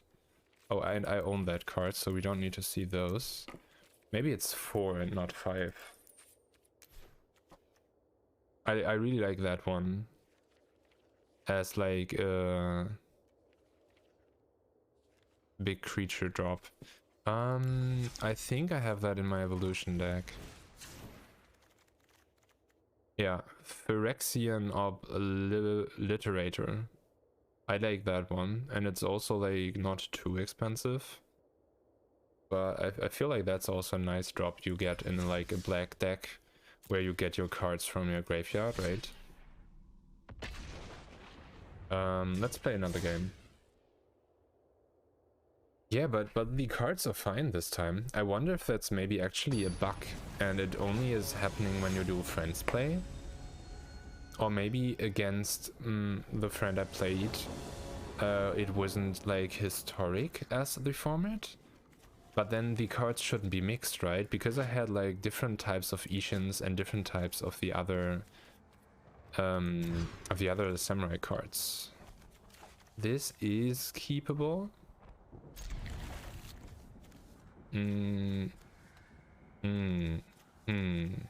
Yeah, let's drop one of them. And then we wait with this card to see if we maybe later know which mana we will be missing for Ishin. I've really tried to use PH Oblique, play this one, but haven't had much success with it. It's met with instant removal. Oh yeah, I see that. Yeah, the oblique. I understood. I just didn't try to like say the entire name, right? Met with instant removal. Yeah, I see that. If like the others are let's say ready for it or prepared, then it's definitely a way that you can just remove that without it like getting its effect, right? +1/+1 lifelink or this. They will definitely... Maybe they won't block with that one, so let's risk that, I think. Yeah, let's risk that. We attack with this one. And then we will tap that one and hope that they still not block. Oh, nice. But we get that back anyway if they block. Okay, that's fine. I got to diamond pretty easy with mono black this season. I feel like most decks are quite quick or fast paced this season. Oh, I really want the black mana here, right? But we can play this one and attach the spear. And then it would be nice to play this next turn, because we then also can play this for 2 less, right? So if we would get black, that would be really nice. Yeah, let's attach this one to that creature. And then we attack with this. Yeah, that should be fine. I don't expect them to do something with blocking here.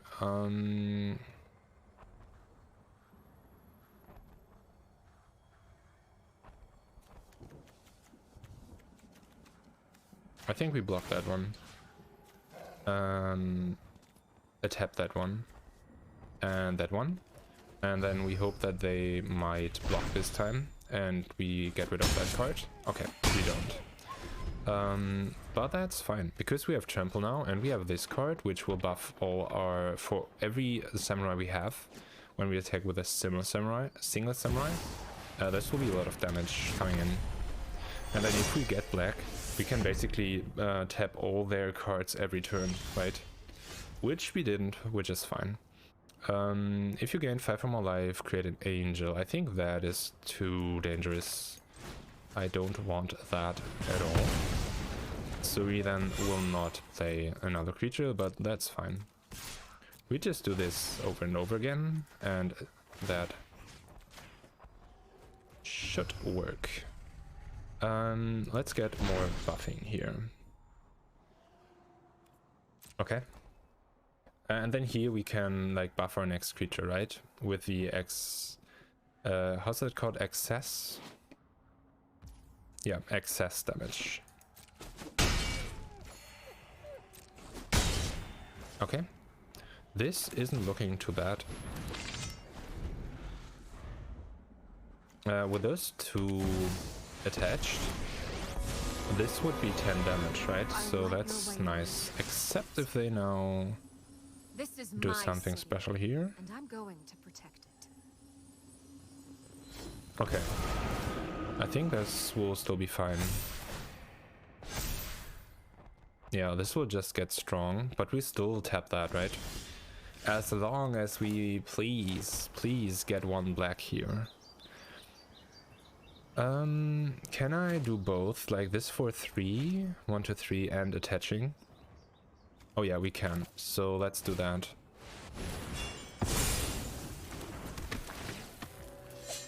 Yes, accept that, accept that. And then we attack with this one. I think I don't fear that currently at all.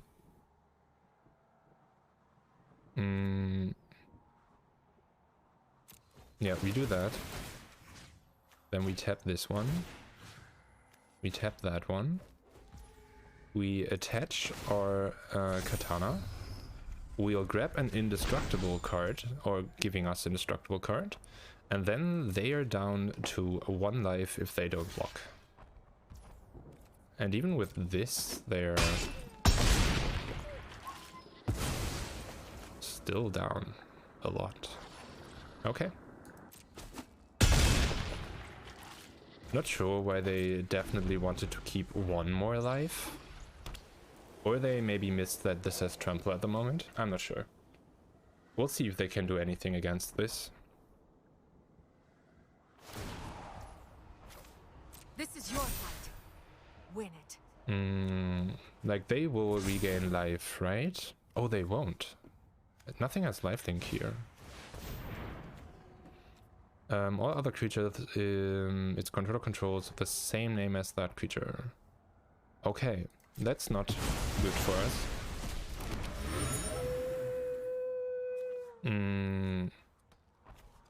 But that still will be fine. We do enough damage, I think.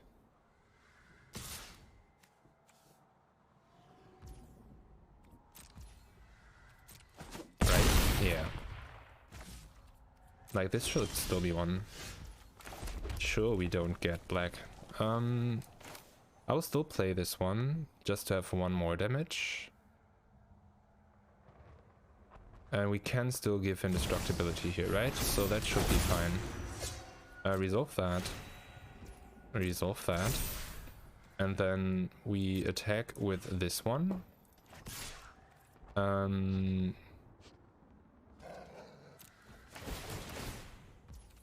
We decline to pay that. We'll grab one more of these cards. Then we hope that they block. And then we add indestructibility. Okay. And then this is win. Okay, nice. It's working well for the samurais. But I also wonder why... thanks for the GGs. I also wonder why we had the different cards before for the deck. Can I do like I can play against AI somehow, right?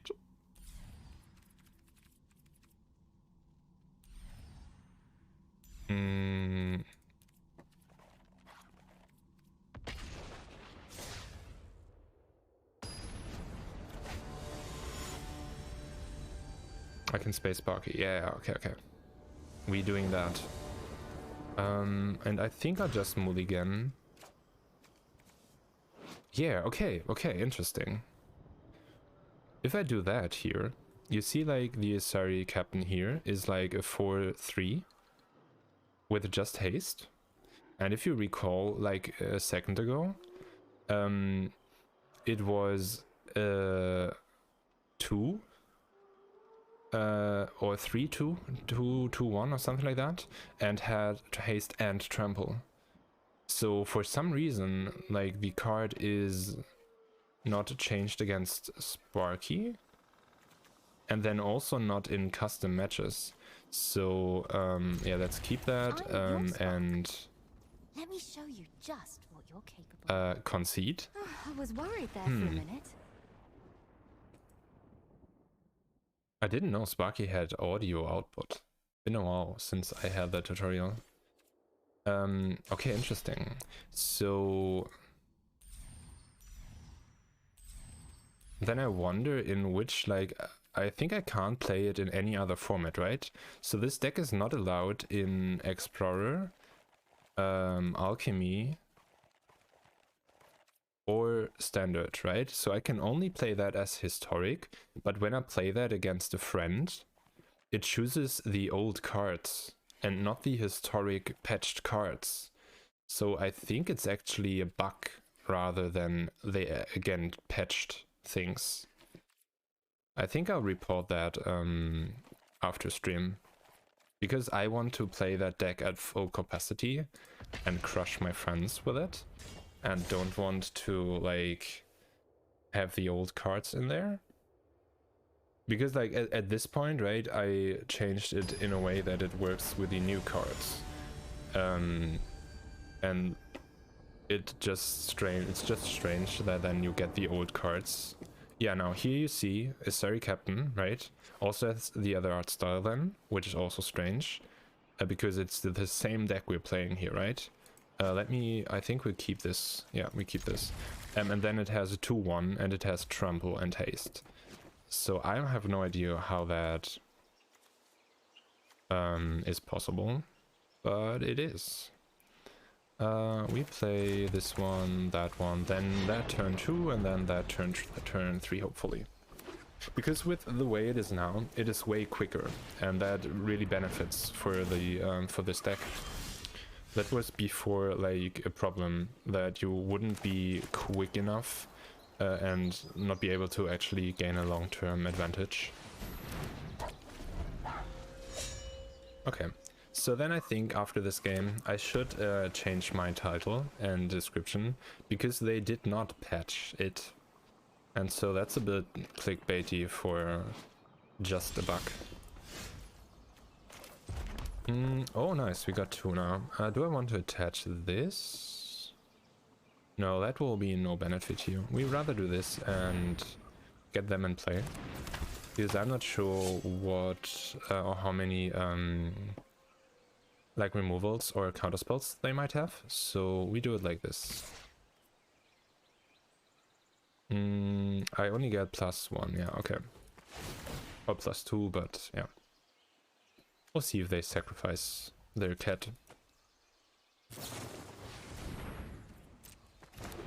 Cat. Yes. I should also make a cat deck, right? That's kind of fitting to all the cat emotes that are there. Though there are definitely other streams with even more cat emotes, but I feel like that's like the most popular motive after Pepe and Peepo. Was that correct way? I think yes. It's like just cats. But maybe that's a general internet thing and not just Twitch, right?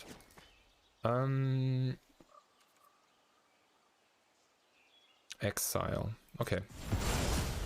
Can't do anything against exile with the indestructibility, so we need to accept that.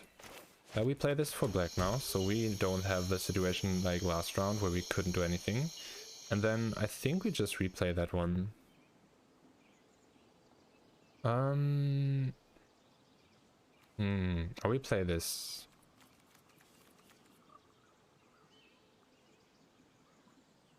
I think this will be stronger because either they lose their creature card, or we get indestructibility on this card when it does life damage to them. So that would also be good.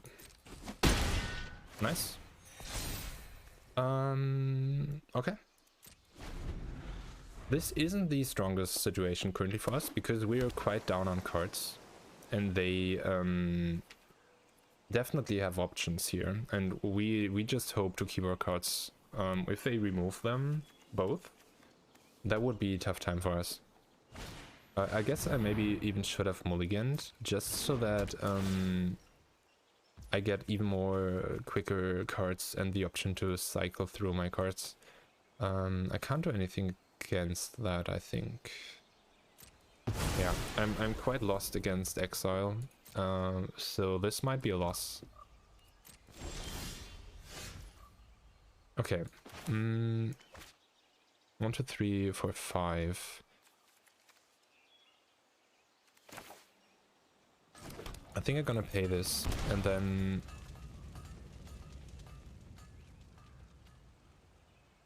which one do I fear losing more? I could do... This is also first strike, only lifelink, trample. Okay, so I think I'm gonna play this one. And then we equip this. And then attack with that one. And then we hope that this survives a round. But we will see. Most likely with so many options for removal, they will have more already. And it's close to the time where I expect them to drop, yeah, something big. What was the effect of this one? Number of non-land permanents you own and control, return those to the battlefield. Yeah, okay. So they can basically re-trigger effects, right? Yeah. And then next turn they can exile one of my cards. This is bad.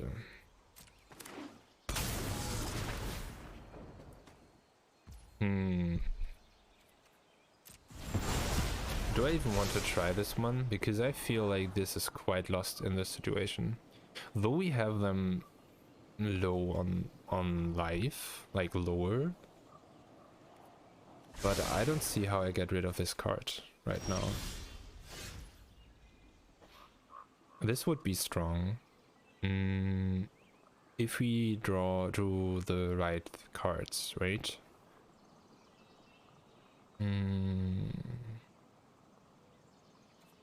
Let's attack and see if they block.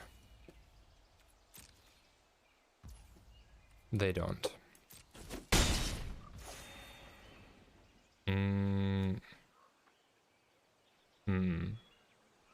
I think I want to get rid of that card so that effect won't re-trigger.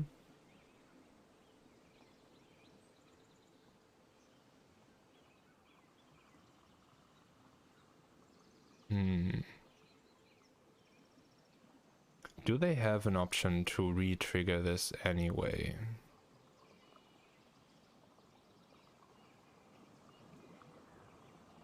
Let's hope they don't. I'm not sure if I should play this one. No, let's play this safe. Let's play this. Kill that one.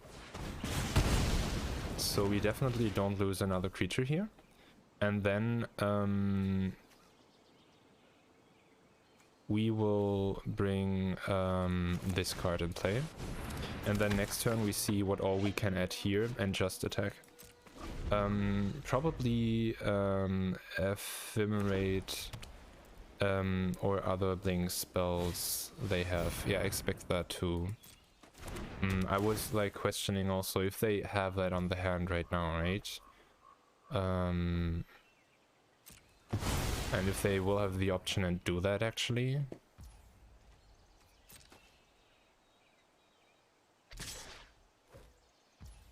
Okay. This might work. Let's draw another land, please. Okay, we didn't.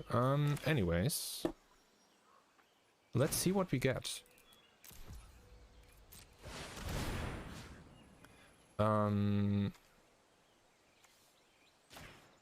Kill that one.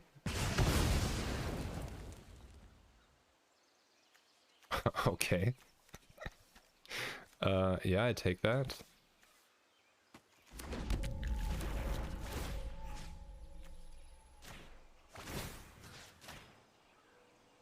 This is win, right? If they can't do anything here. Next. Attack with this one. Get +2. And then win. Oh, come on.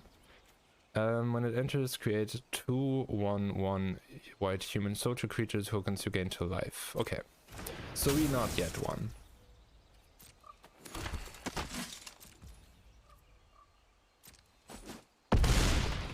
How dare them. Okay, we'll see if we win next turn.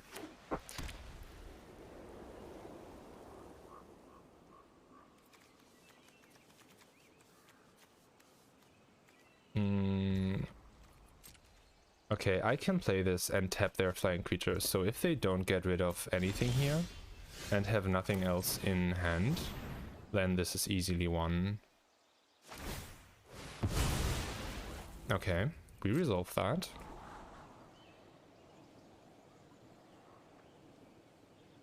It would be nice to win this, because I did not expect us to do well here. I thought they would have, like, have this combo going more, maybe, and then we would just have had no chance. Okay.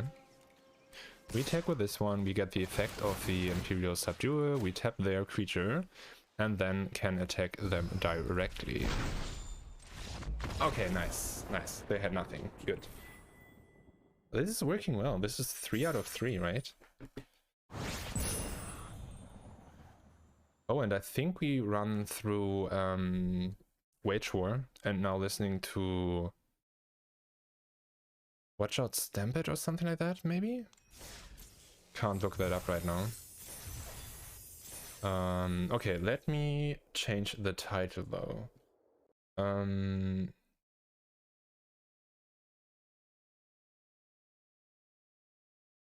Because they didn't patch it actually.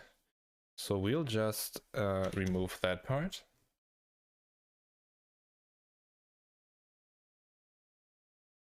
And maybe add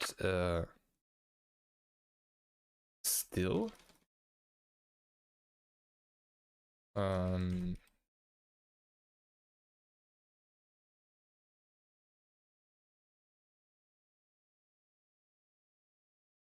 Okay. And then I'll add that to the title. Okay.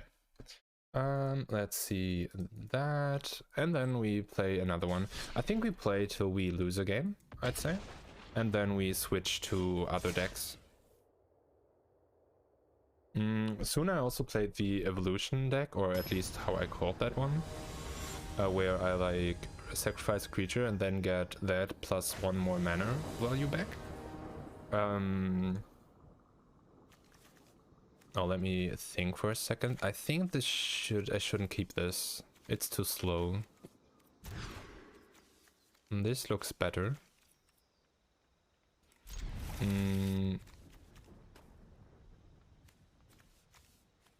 Yeah, and one should be fine here. One of them, I think.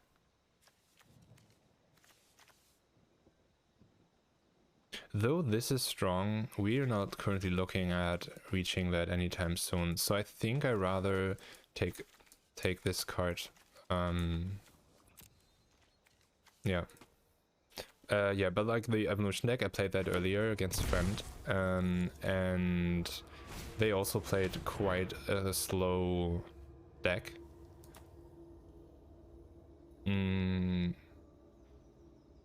What do they sack here? Most likely this one. Yeah. So I was able to actually oh no, I want to be quick. I think I was actually able to like get the effects going,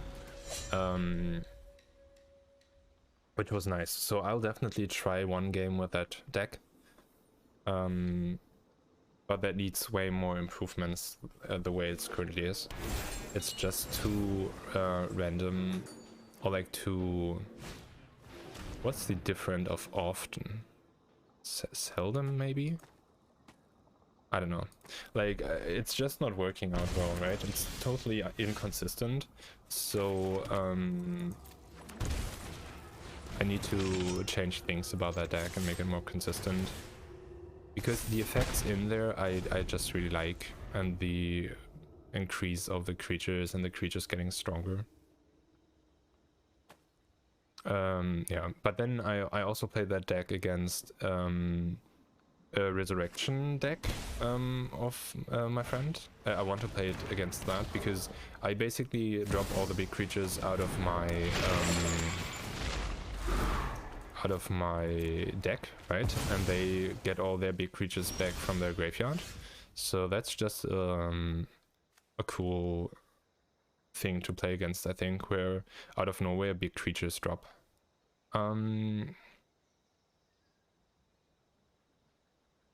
Okay, so if they lose life, that one will be stronger.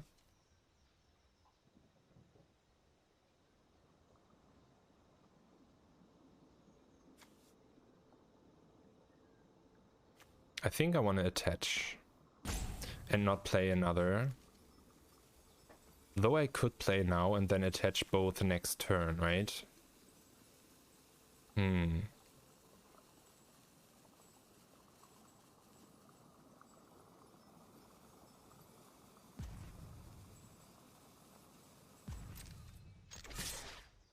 No, let's do this. I have no good reasoning for this right now. Why I should do this or not. And not play that till next turn. But I feel like this will be better. As they, to me, seem like they're also playing a quicker deck, right? And a lot of removal. So I fear their removal. And want to get the damage in case of they killing my creature. How much does it originally have? Okay, so it will go up to 13. That's a lot of damage.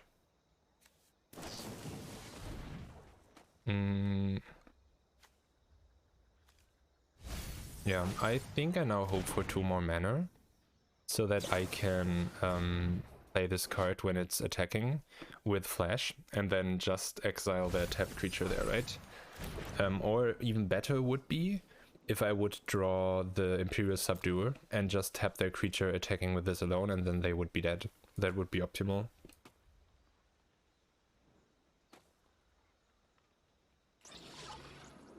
We'll see.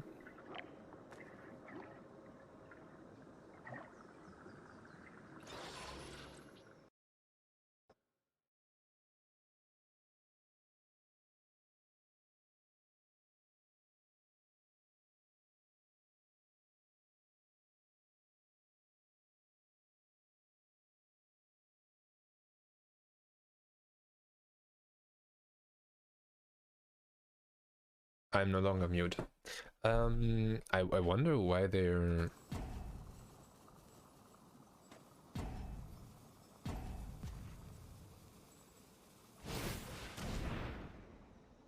Okay. I don't like that at all.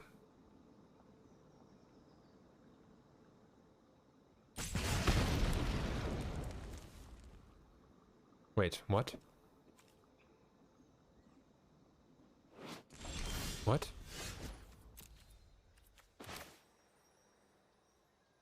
What? Yeah, we can't attack now.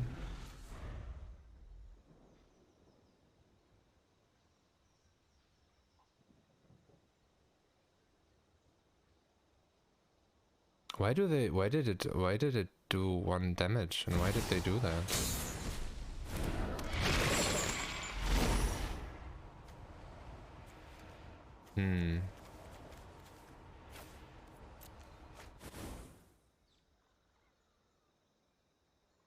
Yeah, but this is now looking bad, right? It seems they didn't even need that card here. We would still win this though if we draw the Imperial Subduer, right? That would still be the win.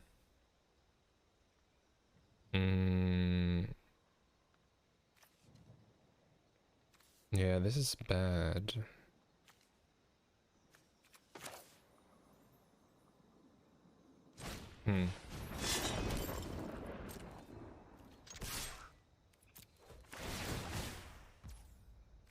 Okay, which is which? This is the correct one, okay. Attach that, get 6/6, so they block that. At least we survive 1 round, but we'll not win this the way it's currently, right? Wait. Oh no, I thought this has first strike. Oh, my bad, my bad.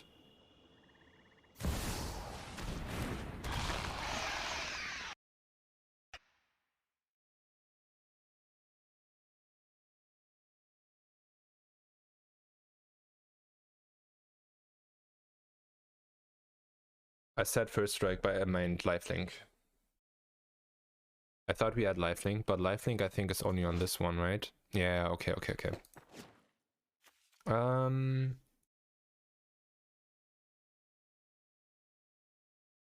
Yeah, I think that was fine of a match. I think I could have had better starting cards, and then that would have been easy winnable. It was just close match. Oh no, oh no. Can I... No, let's play one more, and then play some other decks, and then we'll actually already switch to animation.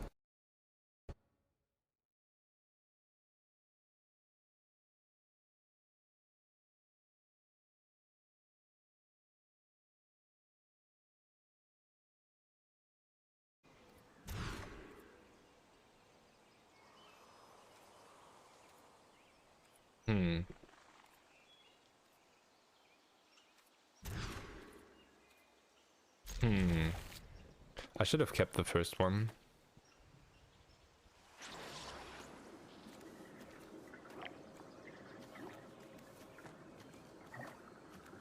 Which I actually wanted to, I just misclicked, I promise.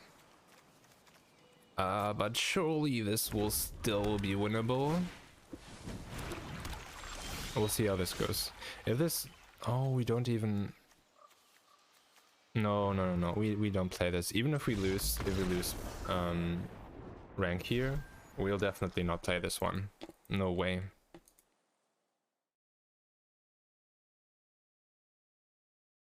Oh, we also was on the lower end, right? So we actually did not lose anything there because we can't rank up with 1 loss, I think. Yeah. So all good. Last Samurai round shouldn't be so messed up with like bad starting hand, right? I love the design of the new set.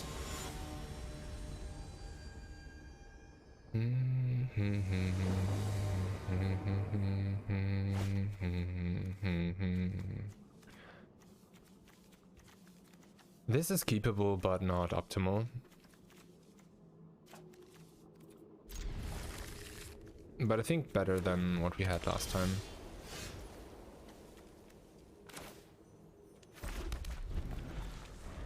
Okay. So we're gonna do the Selfless Samurai,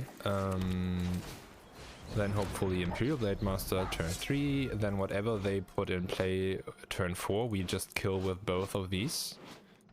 And then we are fine to win, right? They wouldn't have anything against this for sure.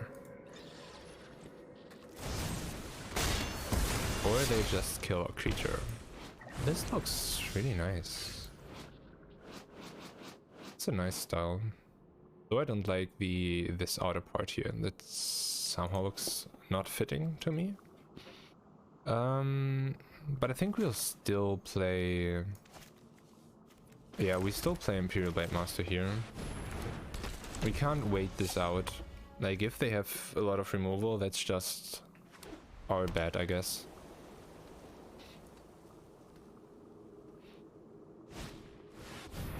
Okay. I don't know this card, I think. Protection from multicolored. So we can't do that card damage currently. When it enters the battlefield, +1 counter. When another creature dies, +1 counter. Okay, we want that thing to be dead. Pay 2 life. We will destroy that one. The question will be, I think I want a strong flyer here, so we first do those 4 damage.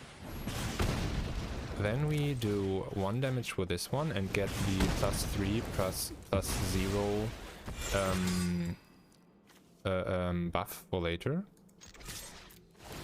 Okay, and then, yeah, we need some indestructibility here, that's important. So I think I want to play that one then maybe next turn for the +3, or this one and hope that we get indestructibility with it. We'll see, we'll see.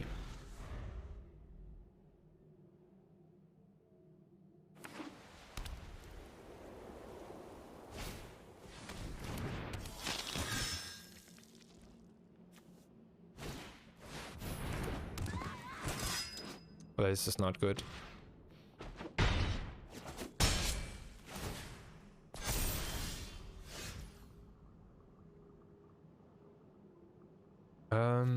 Which effect is that? +3/+3 against death charge, bring up your end step if a player lost life. +1/+1 counter. Okay.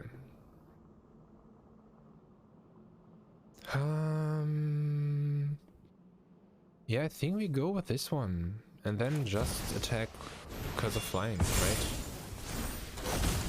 Let's see if they do something against that or not.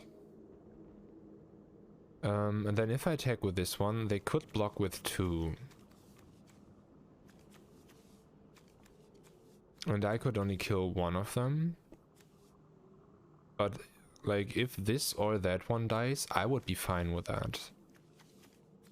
So I think I'm gonna attack here.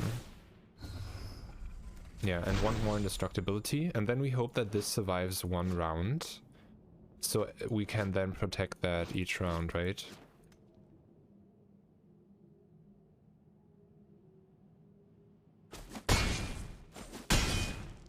Okay, nice. This is looking good.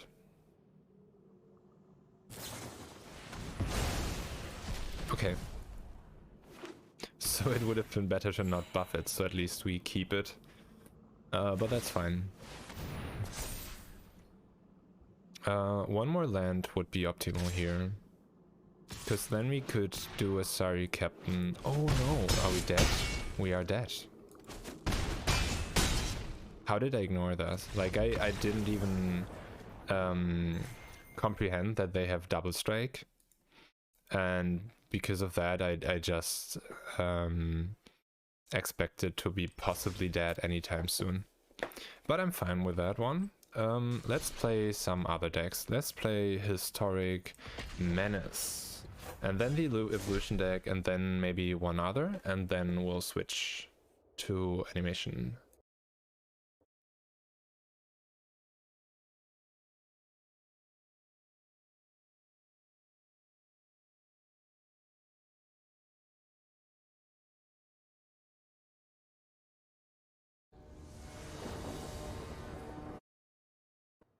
Okay. I wish to keep this because the cards are nice, but not possible with that land. Oh, this is also not keepable.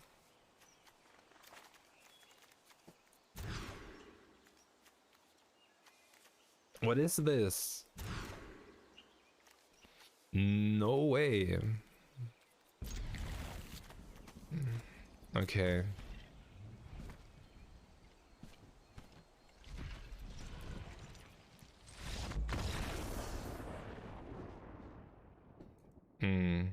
I'm not playing that one.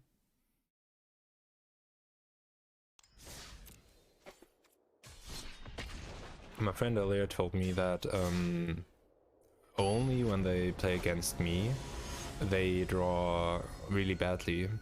I feel like whenever I play on stream, I draw like way worse than off stream. This might be huge copium, but I don't know. Somehow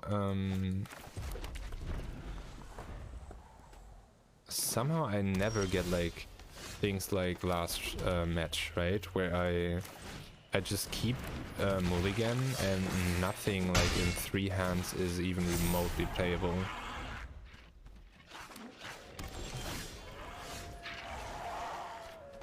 Okay. I think we don't need to do anything here right now. Yeah, let's play this slow.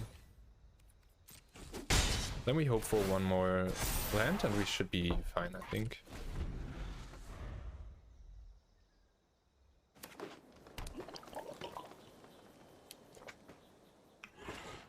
Yeah, but I think I played this a lot before already, right? So don't need to go into details too much, but the essence here is that I have Menons on many cards and then just evade their creatures and kill them slowly, right?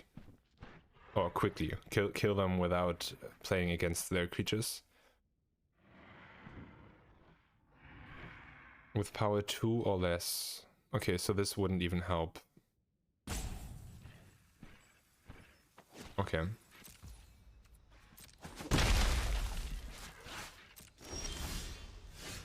This is nice.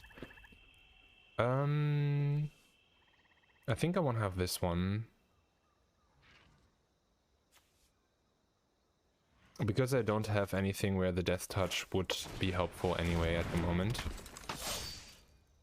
Yeah, so we do this. This isn't looking too bad.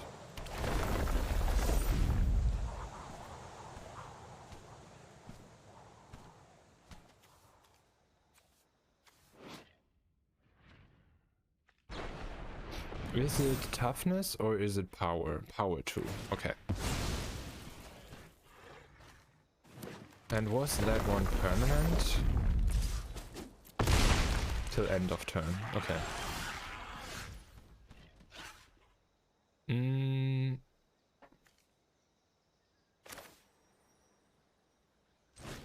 I guess we do that, and then we have the option to get enough power to block it with this one maybe. Or even with that one.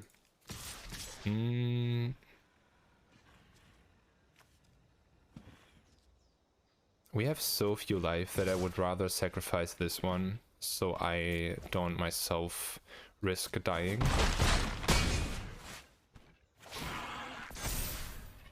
Okay, then we end turn, and we should survive that. Because it does not have trample as far as I see it.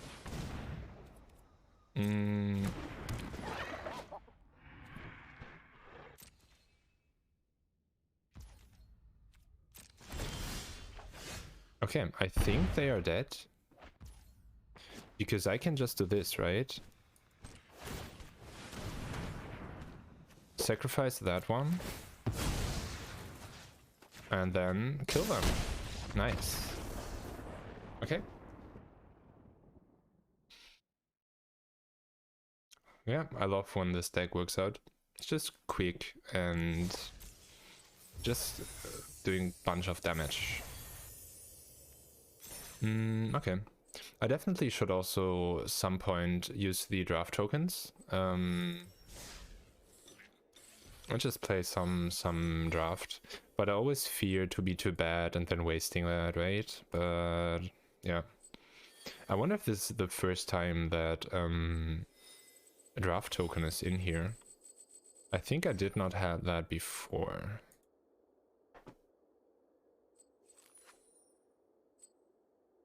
Thanks for the GGs.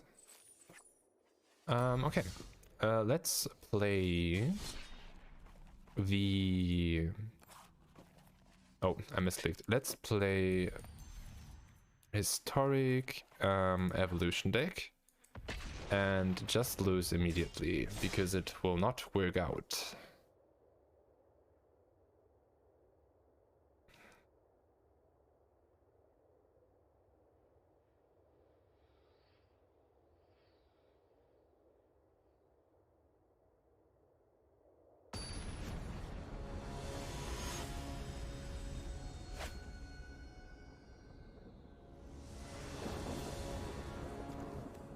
Okay, this isn't looking too bad.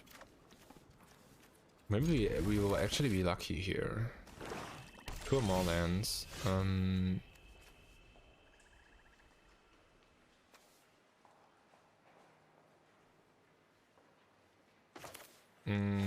I think I rather play this turn 2 than this turn 1.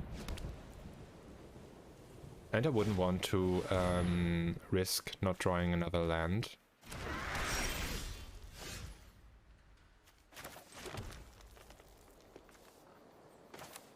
Is that upkeep or beginning of upkeep? Okay.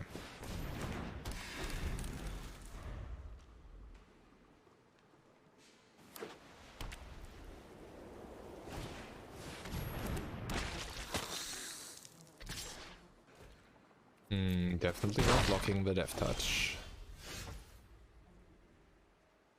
Okay.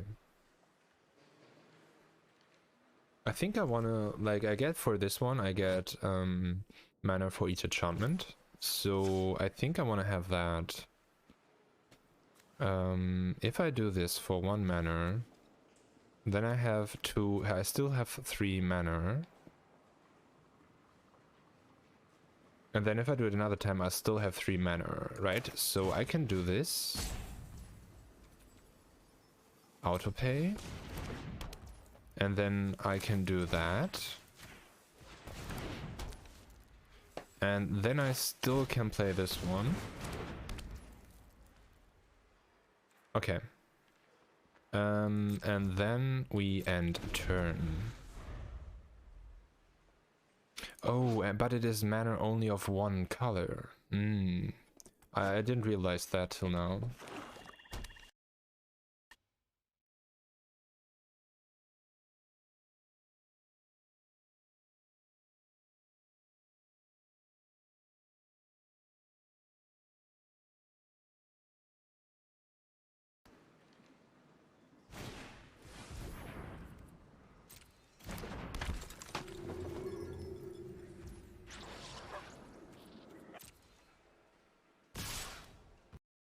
That is an interesting looking dog.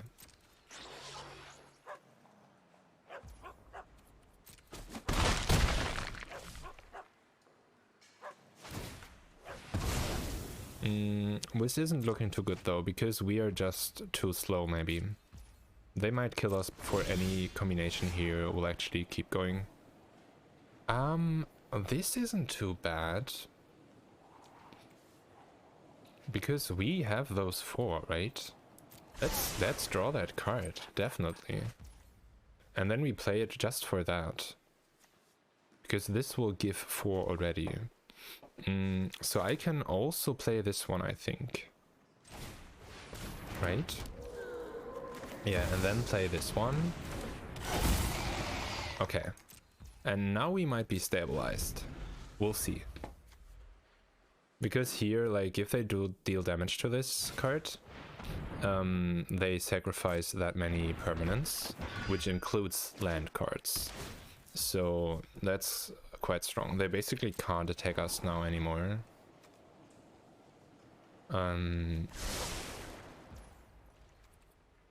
Okay, and then next turn we play these. We don't need more land right now. And then I think I want to play this for blue. And play these two.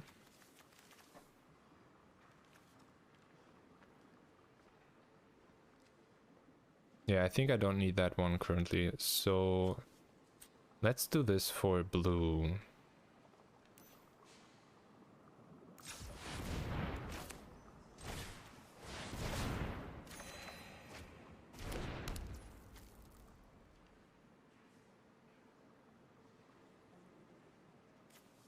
What?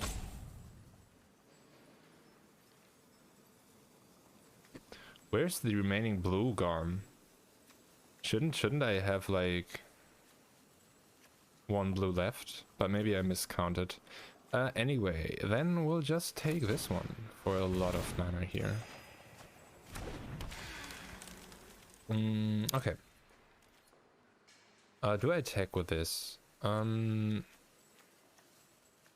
Yeah, I think so.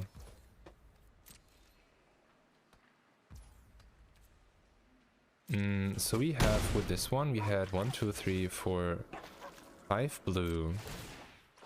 Okay, we cycle... This is 4, right? We have no 5. I think we cycle this one.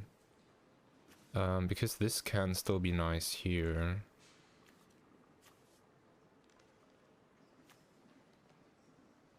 No, let's cycle that one. And take...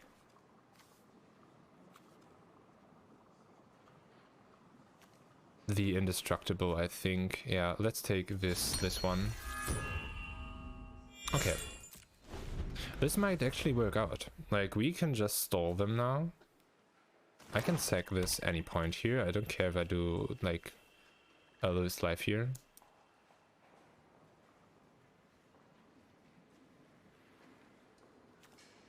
Because it doesn't have trample, right? No, it doesn't. Okay.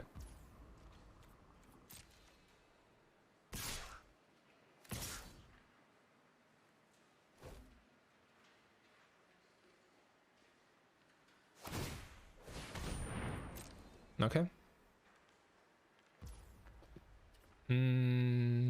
Sure.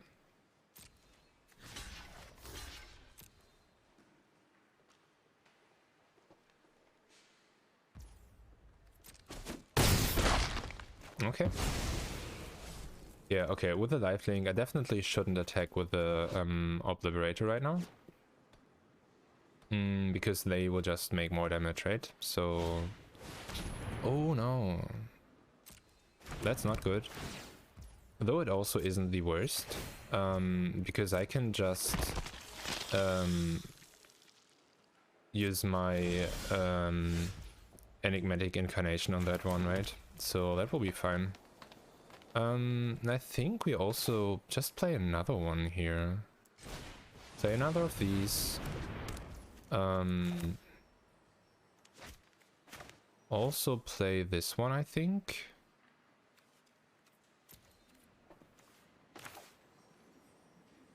Yeah, let's also play this one.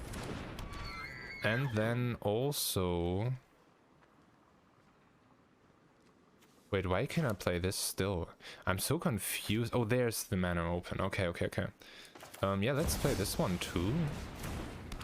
And then also this one. Okay. And then we go to next. End our turn. Oh, I can only sacrifice this one with this card and not with that one, right? Okay, so we then rather take our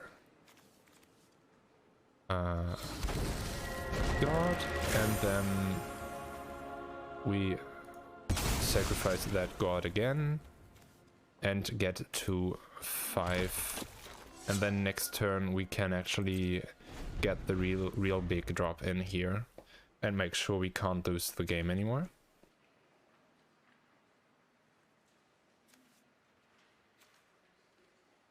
We'll see if they do anything about that.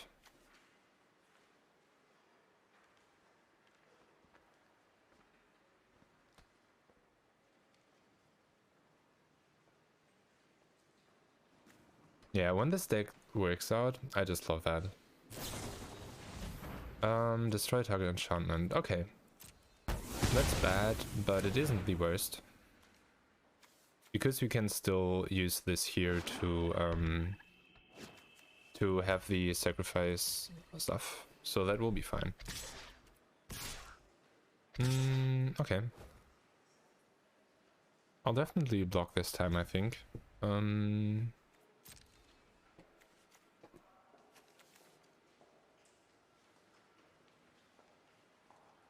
They don't counter anything anyway, so I think I'm gonna do it like this.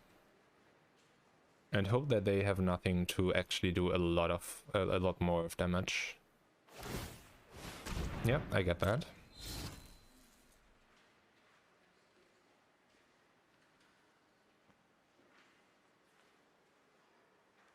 Okay, so let's think about what we will do next turn. So we will play whatever card we get, and then we'll sacrifice this one, I think. 5 for 6. Though we could also sack that.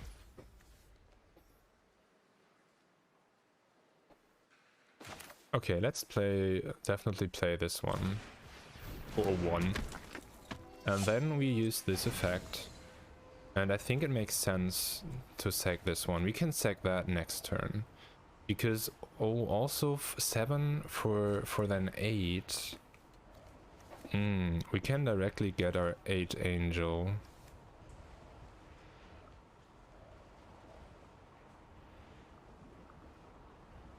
Yeah, let's do that. I think that is more important than getting this one back as an option.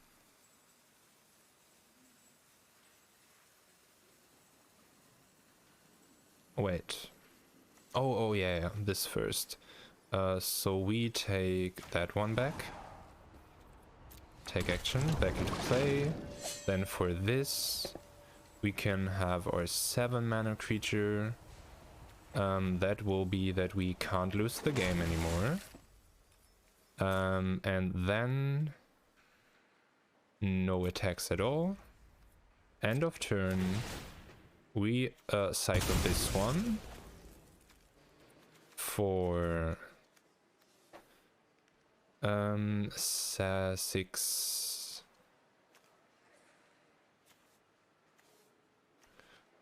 I think we go with that one because I don't want to lose those, right?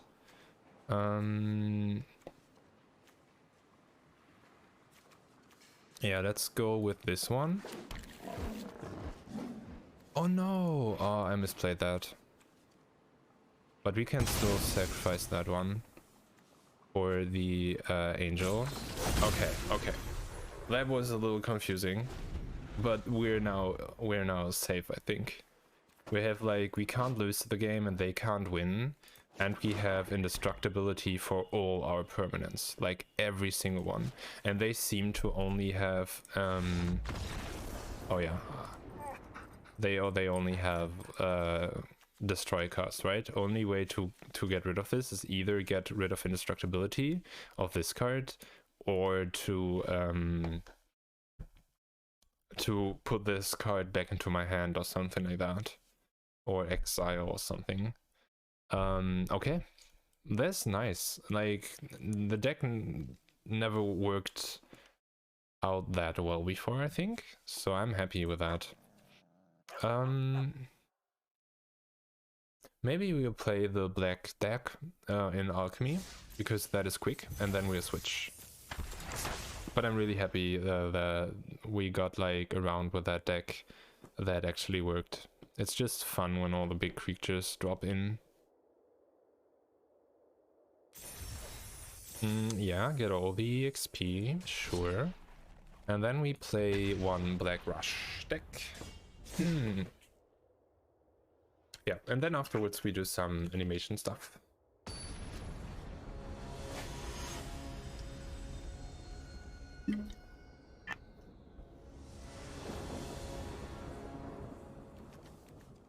I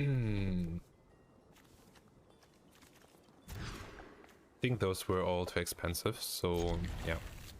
We keep them, we keep that. We get rid of one of those. Yeah.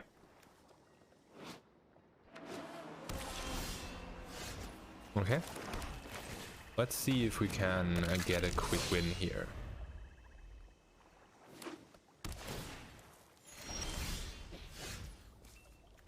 Okay.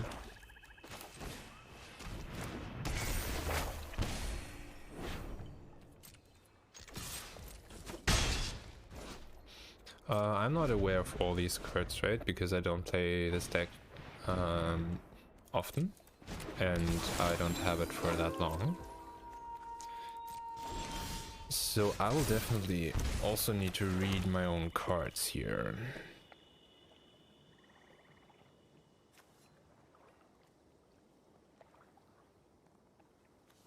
Yeah, I think we just do that. Because we can get that one back, right? And then I like to have a lot of cards. Okay, nice. Draw a card, lose 1 life, okay. And this one, until end of turn, don't lose this mana, spend as steps and phases end. Okay, so they can get 1 mana here, I see. Okay, let's play one more of that, and then I think we play this one.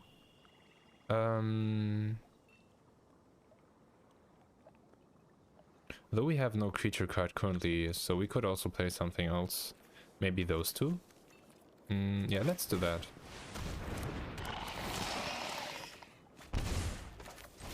I think I never played this card before in this deck. At least it feels to me like I don't know that. This has first strike, right? Okay, so I shouldn't attack here.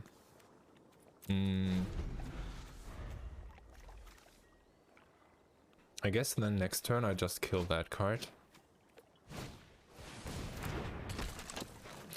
You can drop Fell Stinger without even sacrificing anything.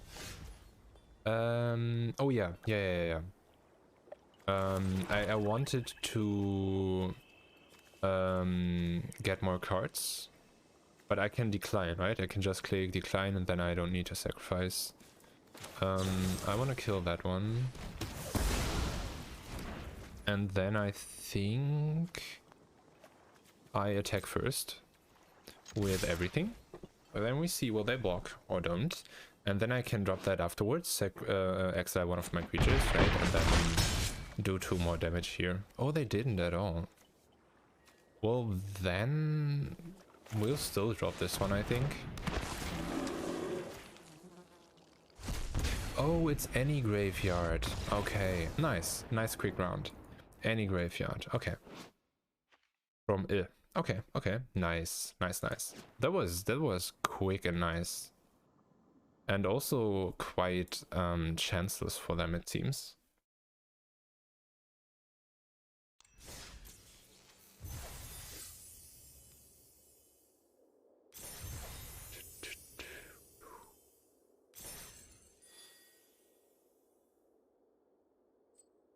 Okay. Let me switch up or set up for animating. And it'll just be a second. Anyone watching Magic, I'll be playing that each Friday and Sunday. Each Friday and Sunday. At around 9 PM my time, which is European Standard Time normally. So like 3 hours after starting the stream.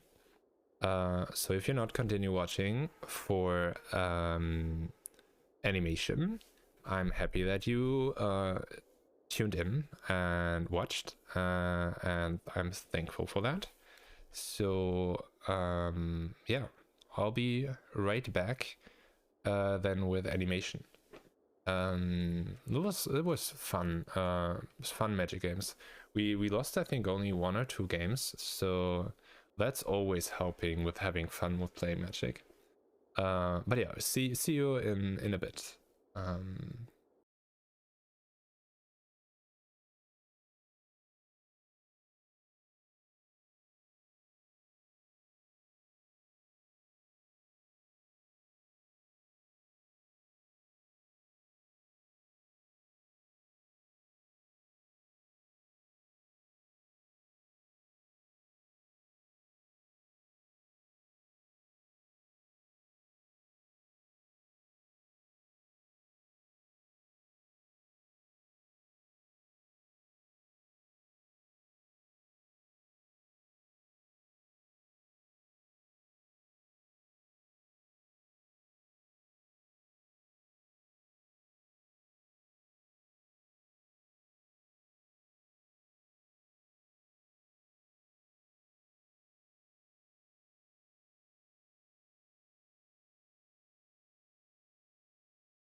Hi, I'm back. I'll just blame that trying to spelling that, fully on having like being hungover. It's definitely not usually that bad, right? Like not that bad. I don't know why I replaced like every first letter with a C. My brain just stopped, right? And I put like creating Cledden King. I have no idea why. That didn't make any sense. And I only realized afterwards when I already did that. And was just confused by myself. So yeah. We'll just act like that did not happen. Okay. But we did last time. Contini had like a really nice clip where the character model is better lighted and better seen, which helped a lot doing the shape of like the body. So we'll try to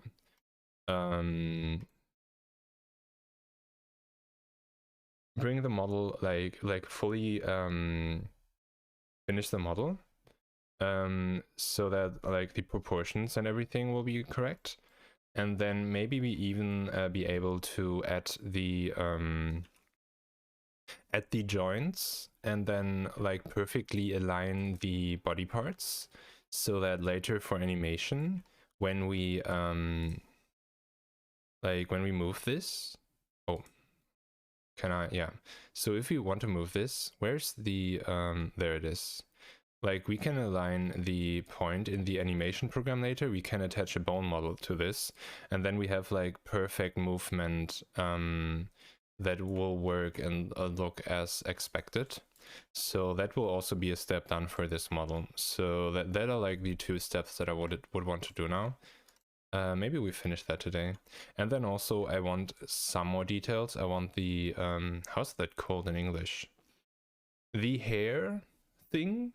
The hair thing to be in the hairstyle and not just be a line here. Yeah, and I'm also not quite happy with the butt's shape, but I'm not sure how much I'll try to improve that. Maybe that's just fine already, because this should reassemble that character model, right? So as long as it is identifiable, I'm fine with it not perfectly looking like that shape-wise. So yeah, maybe we don't try to fix that, because I spent like, I don't know, an hour just staring at the picture and trying to improve shape here. So let's not do that today again. I'm going to head out to my sister's place. Was funning out here as usual. Enjoy rest of your stream. Thank you very much. Thanks for dropping by. Always a pleasure to have you here. And I hope you'll have a lot of fun at your sister's place. And we'll like see us either at pub or like Discord or whatever, right? Yeah. And then I'm always happy when you drop by. So yeah. Thanks again, and hope you have a nice time too. Okay, so I think we'll first do the arms here, the arms and legs. So I think I'll just move them back into their position, and then try to adjust them more.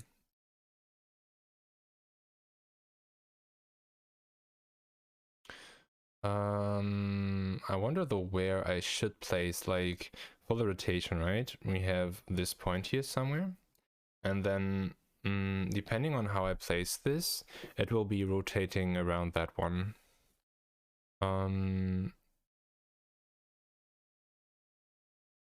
So I'm currently wondering if I should place it so that there's there is space here, right? This is already leg where this is only butt. So depending on my animation, yeah, like it should be a little wider, and then it should be fine. Okay.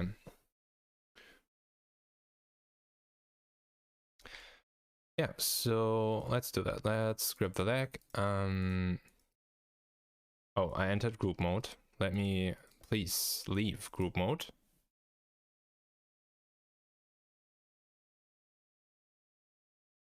Okay.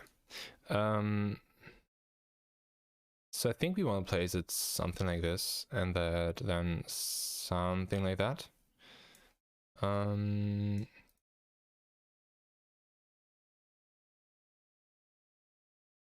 Maybe like this. Okay. And then we adjust the size here. Do we have a better, like, perspective-wise? I think this is better, because this is the positioning that we have here, rather than this one. So let's move that one up and get this as reference for now. And then I think this is a correct size. Okay.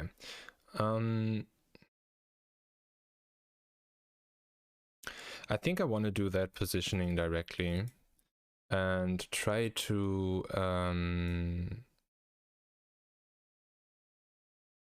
get that position, because then we can compare if it looks correct or not. So we place that here, I think.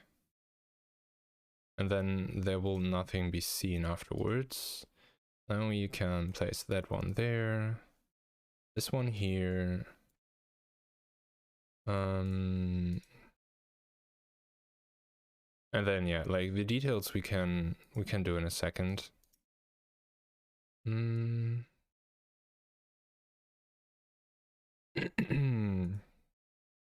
Not sure though if any of this will work out, right? I'm not doing that professionally, or I like very skilled with it.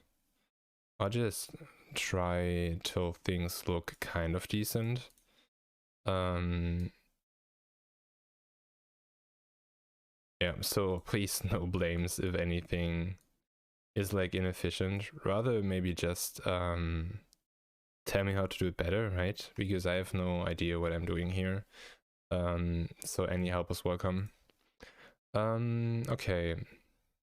So perspective-wise, when we have that, like what I want to do in the end is also do like running animation, right?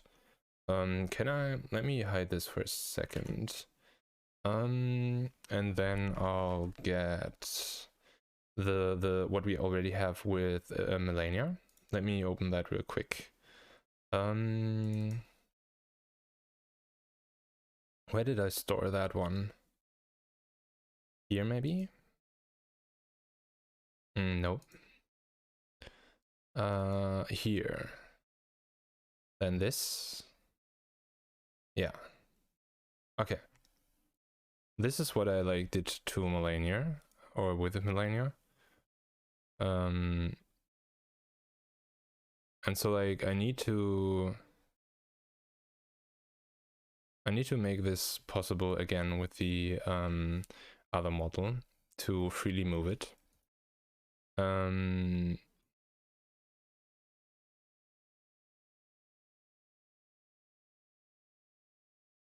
Oh, I'm not happy with this positioning here though at the moment. I think that also wouldn't work because this one is directed here, right? And running in that direction while the body is located there. I will not do that in that detail. I will just move the characters like against each other back and forth maybe, but I will not tilt them in any way. So maybe this isn't a good reference after all for the last details, and I maybe need another one.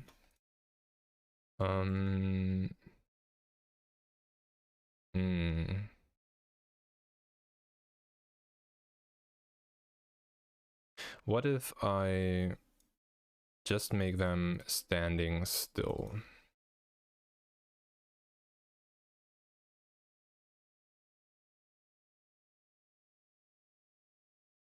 Also not sure yet how I want to do the feet.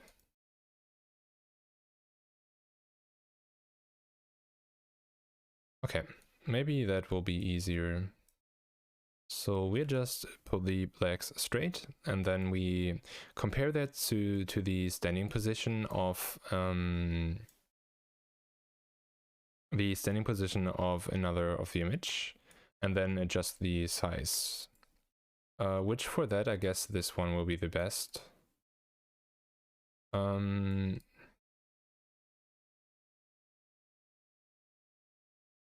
Okay, so that needs to be a little smaller.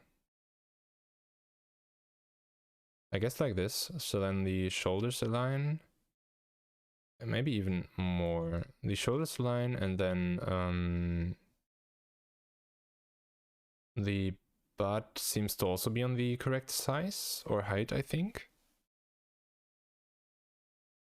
Okay, by this, I think the length already looks fine, which is nice. So we only need to adjust the shape. And then this is slightly tilted to the right. I think we just ignore that at this point for a moment. Okay, and then we take this again for the leg shape. Okay.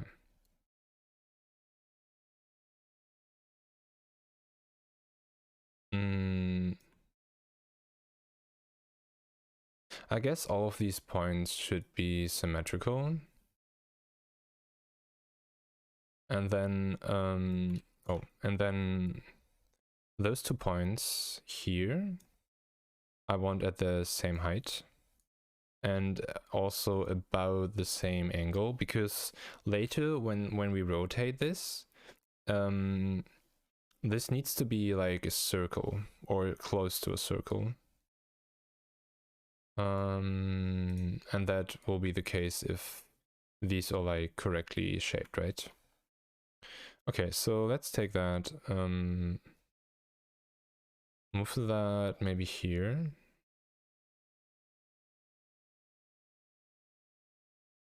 Okay, and then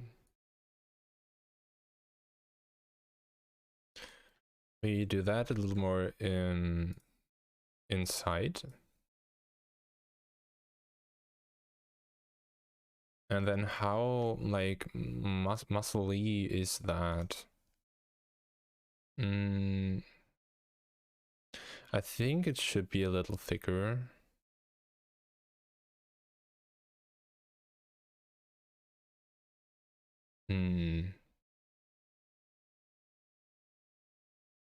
So I cannot do that position because it doesn't, like, I never stand, right? I always go forward and back.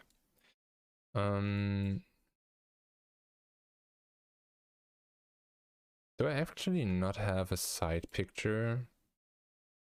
I think I don't. How did I do it here? Like, which points do I use? I only use those above. Okay, and then I'll just let it fall down. Okay, and did I do the same here? Okay, here I did have 2 additional points. So let's do that the same way here. Let's have those additional points. Try to make them quite symmetrical. Though I want, like, I like that it's going in first.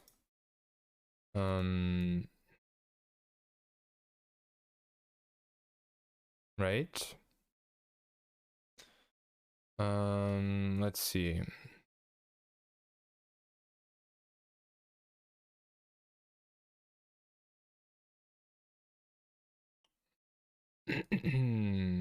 Okay. This will be just a lot of little tweaking, right? And then at some point, hopefully it looks better. But it's not like something magically is getting better here. I'll just have to try out everything. Not that it wouldn't be possible to do it better, but I just can't.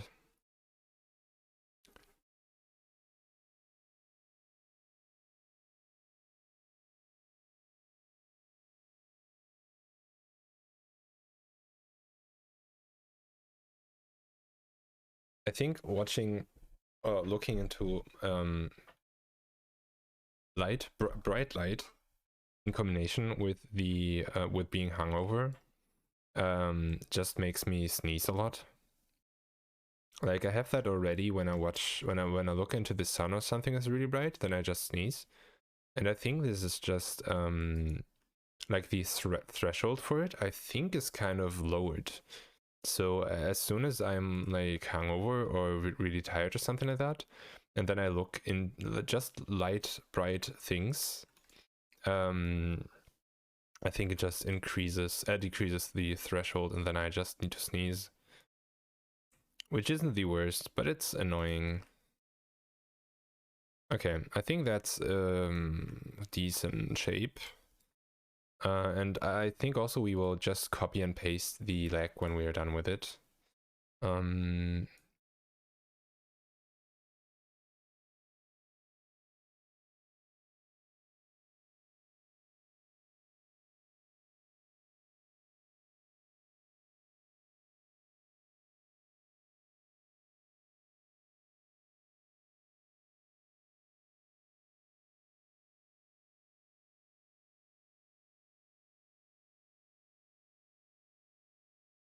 Okay. Let's see. For this one, we also want all these points to be symmetrical. Do I want to do a knee? I think I don't need that. Okay. Let me drop that closer. Higher, maybe here. Okay, so these 2 points should be way higher, maybe somewhere there. And then we can already place them close to the correct position. But I think this should be less thick than before.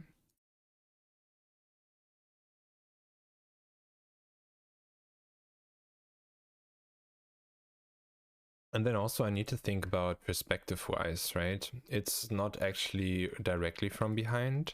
So I think this should maybe be more flat, because you're rather seeing the front part of the leg.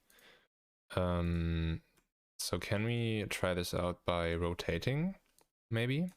So if I rotate that in this direction, and then I rotate the lower part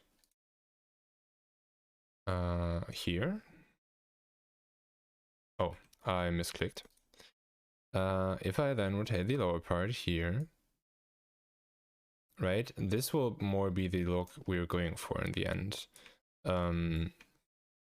So that should be more flat. And then maybe also the same for the upper part. So this may be a little... no, I think that is fine. That might look weird if we adjust that too much here. Okay, so I think that's fine. The height here also is fine. Maybe even a little more. Let's see what we do with the feet. Maybe we grab this one for comparison, and then flip that one.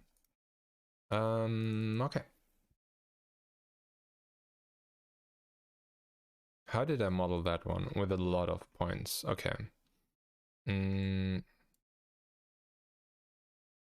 We definitely need more points here. And we need another point. So we can do the round shape again. And then I think everything here should be symmetrical. Why can't I? Okay, let's drag it over here. And I need to mute again.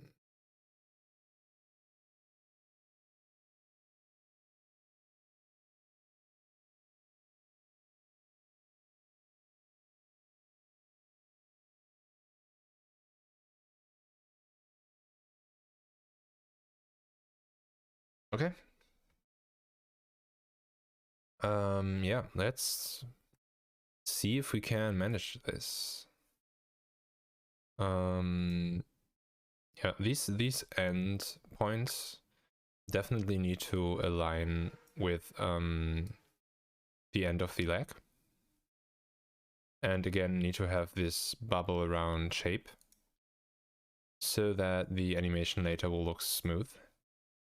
But then after that, anything can go there. So I want to make them non-symmetrical so I can move this out and get a shape that I want.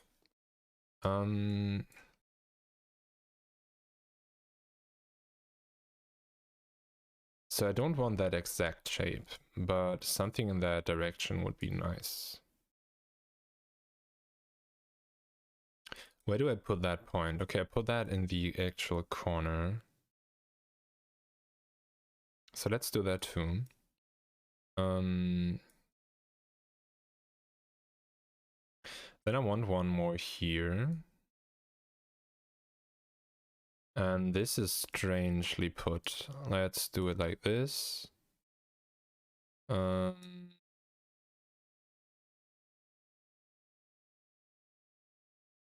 that one is not symmetrical. We need to do that.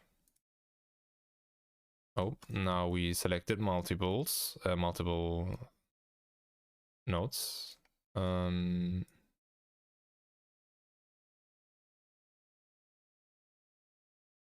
Okay, so in theory this is a foot, but I think the perspective is wrong, right?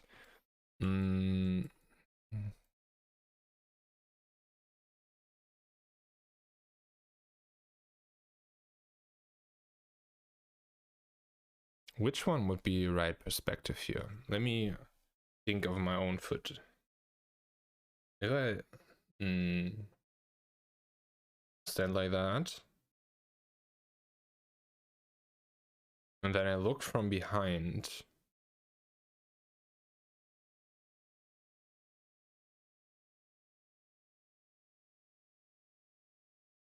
Okay, I think I need to have like the toe here. Oh, the toe, and then over there like the rest. But how do I do that without additional shadows or more objects?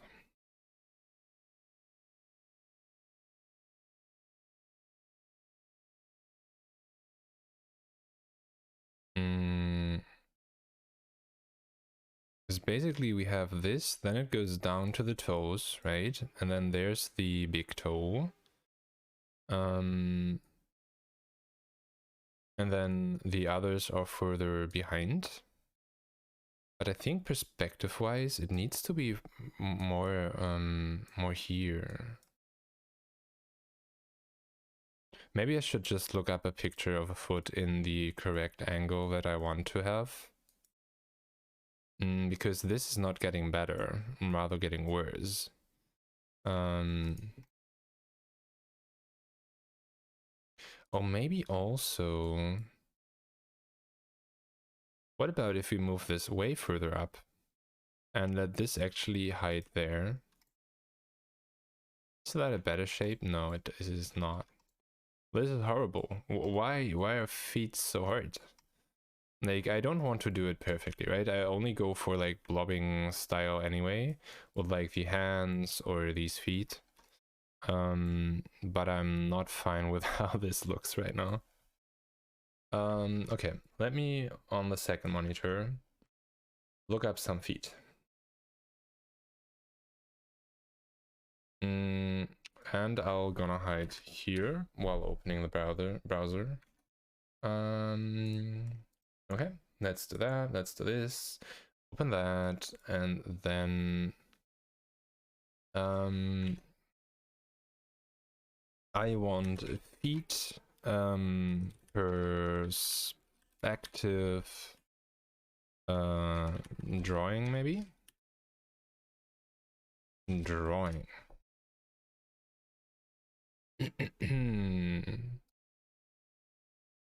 Okay. I think all of this looks fine.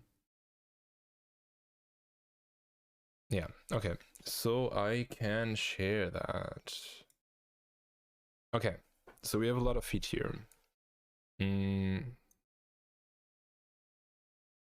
Those are all not the right position though, because we need them from behind.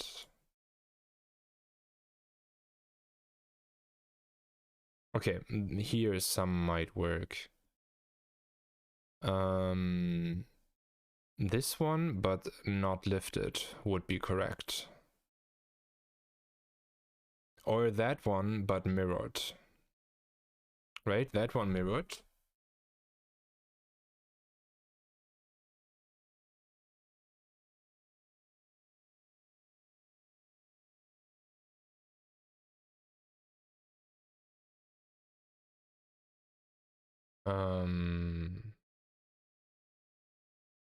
Like this could be the right positioning,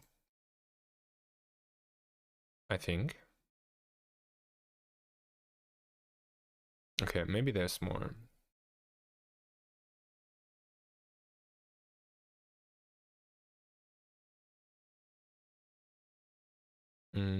This is also fine, but not as good as the one we already have, I think.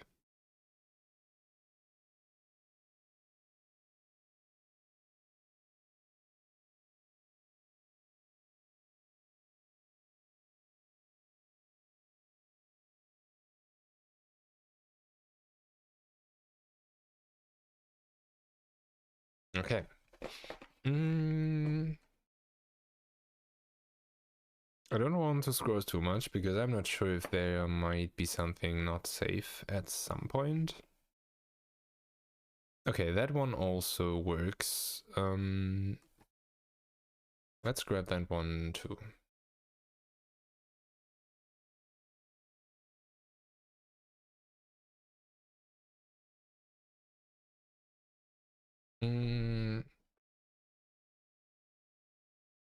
Okay, okay. Maybe that's already enough.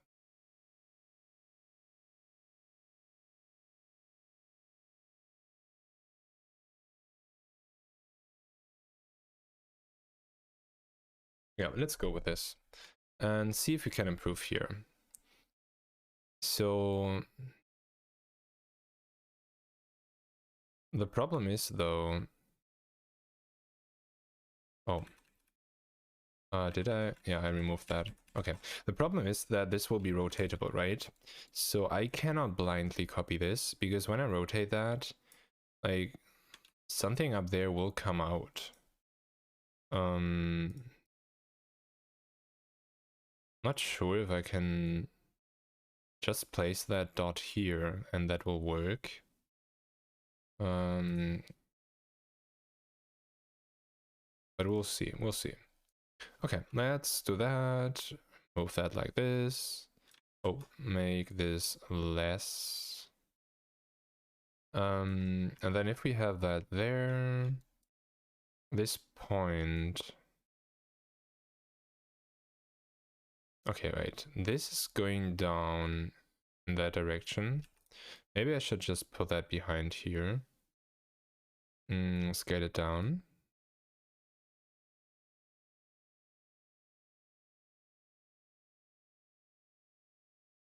Okay, so we scale that down.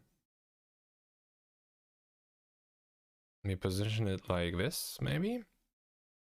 And then we just copy the points. Maybe I place it here. And then I just move them in position.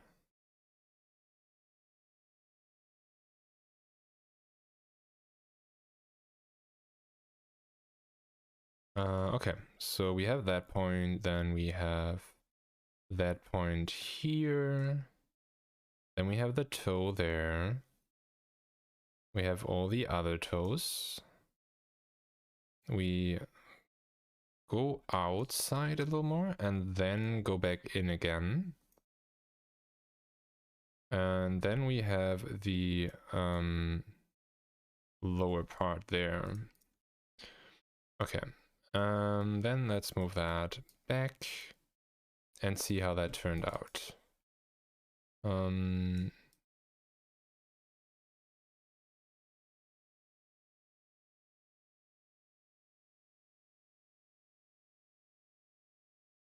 So why is it not working?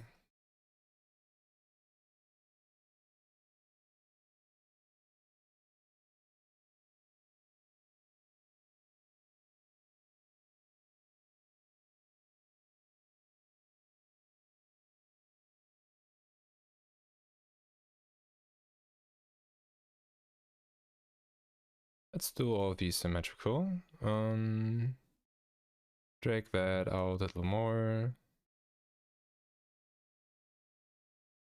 Maybe it's also because the toes are not identifiable, right?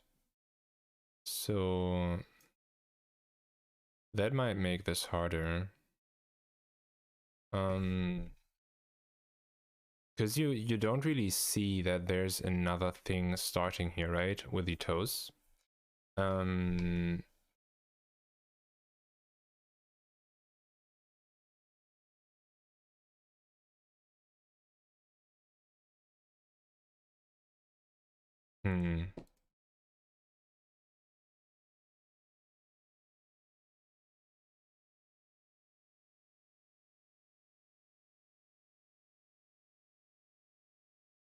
Yeah, I'm quite clueless with this one.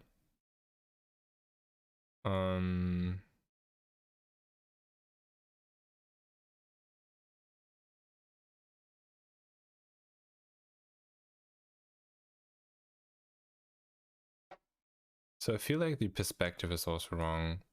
And all of these should go more in that direction. But I'm not sure if that's the actual problem and that would help at all.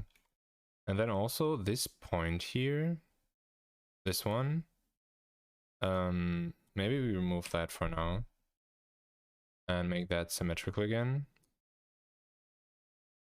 So this is actually starting here, going down there. And then here we have the toes. And then maybe move that here. And like have that as the end or further stopping part. Did we have that here too? No, we had not.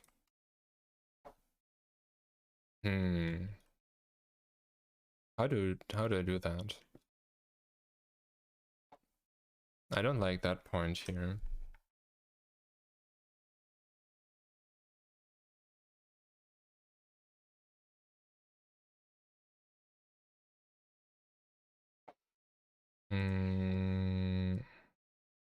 Not gonna lie, it's annoying me a bit.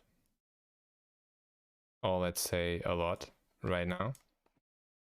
But we'll see if we manage to still get this done.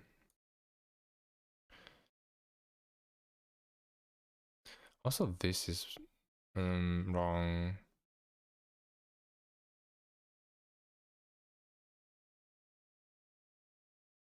Okay, I think I like the lower shape here, but I hate the upper part.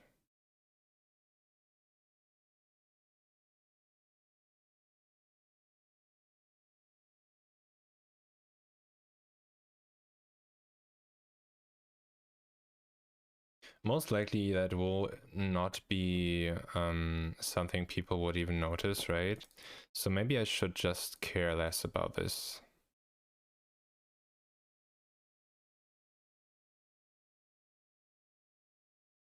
Yeah, but this is that correct perspective-wise?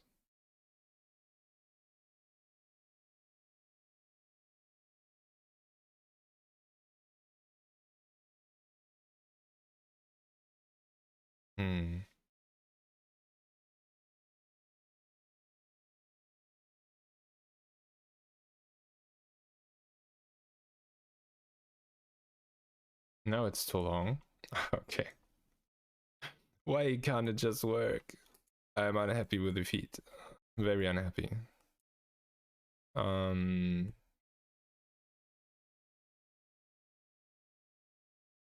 Okay. Also, we maybe should move this a little up so that I can better see that and don't have that white line confusing me. Okay.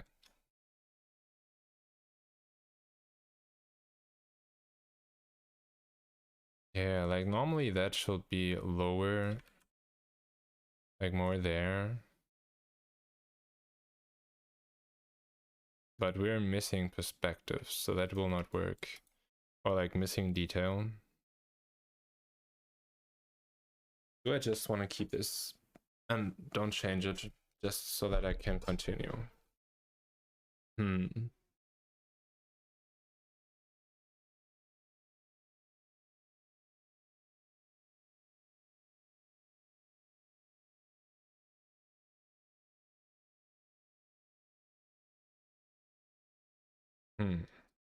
not sure.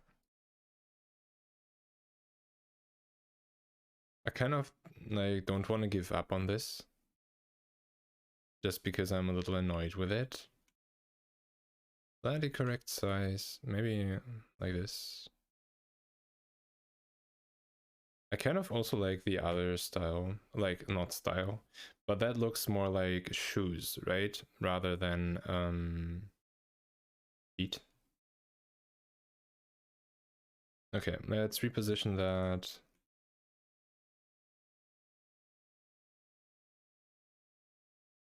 Tilt it more, maybe?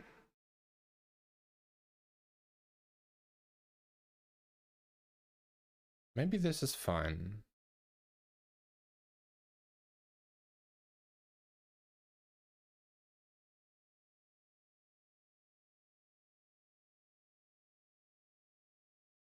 I think we go with this one. So what will be interesting now, though, will be that we rotate around that point, right? So when I rotate this... Okay, we definitely not rotate around that point. We rotate around this point, I think. Yeah. Like, will this look totally shit? This is fine. This is looking a little weird.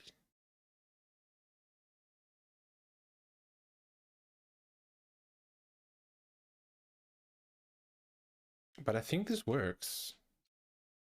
As long as we like adjust the points perfectly later on. Yeah, okay, so let's stick with that for now. Oh. And I think I'd rather adjust that point for this one. Those should be on the same height, right? Okay, we take that and then do the details now for the arms, I think. Let's delete that one, copy paste that. Let's hope that we're in the correct layers. I think that maybe should not lay in my chair. Okay, left leg.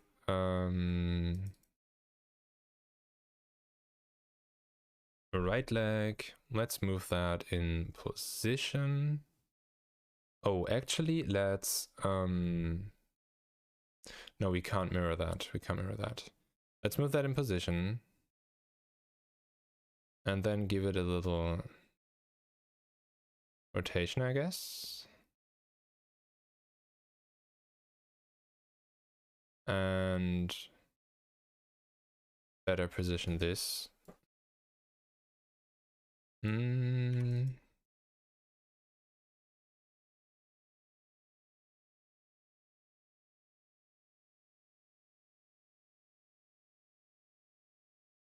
Okay. That should be placed here more, I think, because it's tilted in the other direction. So more like this. Okay.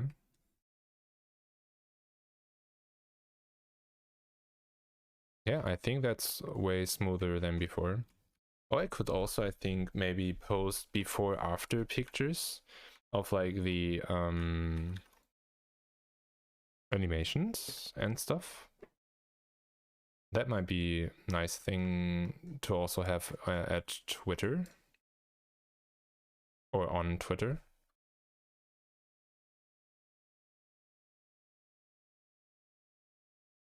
Okay, I think this is fine. Let's do the arm. This one was very annoying because some parts needed to move below and some needed to move above this thing. So I need to figure out again how that was working. So we have the shoulder fix and the right arm. Okay, and then this one I think will be below. And then like do the upper part smoothly. And then this is above, I think. Yeah, okay. Is that actually the way it should be? Let's place it like here maybe. And then try the rotation. Okay, if that is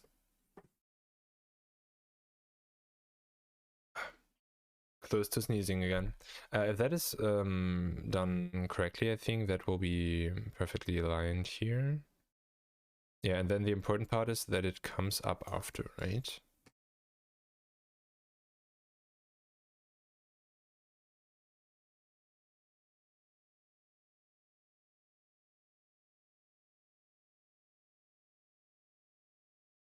Okay. Oh, I think we're through with Quadshot Stampede and are now listening to, how are they called? We butter the bread with butter. That's some fun metal.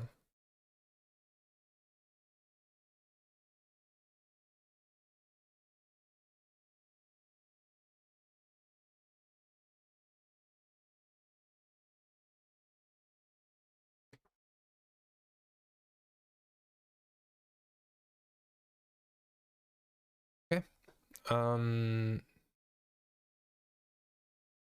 I guess the way I want to do this is maybe duplicate the arm.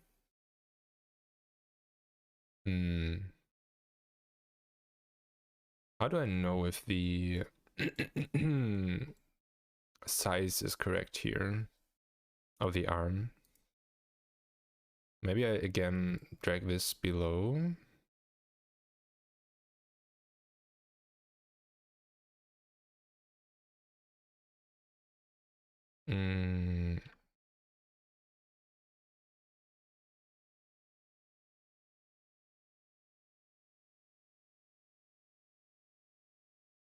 Felt like this wasn't as smooth as it could be. Okay. I guess we drag both of them in kind of the place where we want it. And then first adjust the size. Oh, by the way, this is German metal band. Just in case you're wondering what language that is. Okay, let's also grab those two and rotate them in position. Just for size, right? I think this is fine. And again, we will just duplicate the arm, I think. So we're only doing this one.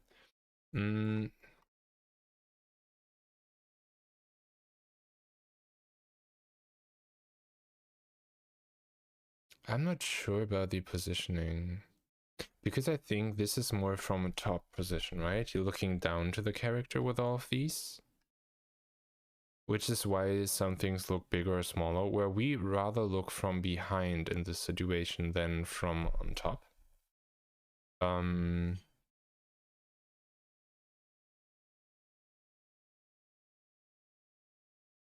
So maybe the arms should be a little bigger.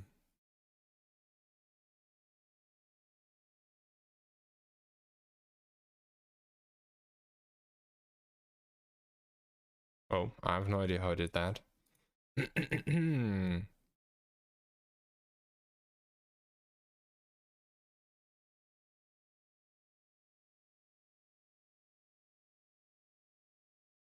I think I'm fine with this arm the way it is now.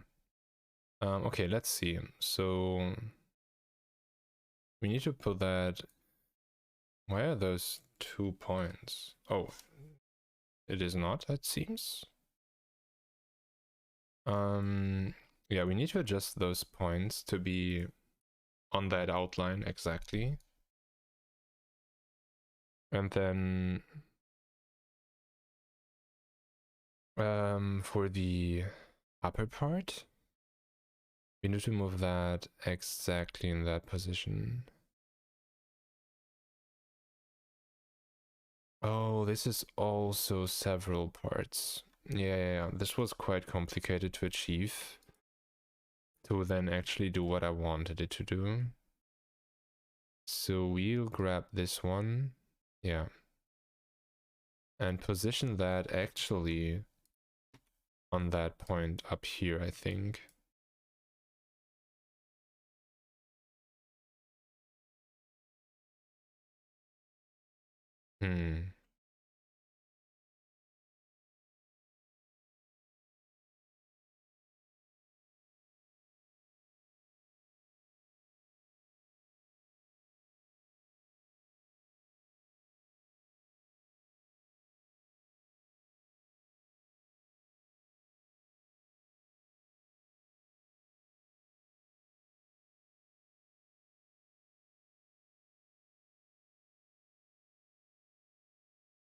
Okay, I think the problem is that this one is not aligned correctly, right? And then if I align that correctly and this one, then it will look fine. Okay, and then we want this to be kind of the same height and this to be kind of a round shape. And then we can grab those 2 points and again move them into position. And then that should look better. And also the rotation now should work if we place this here. Yeah, that is working.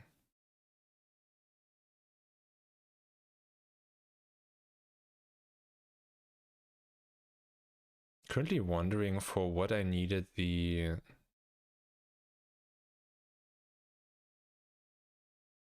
lower part.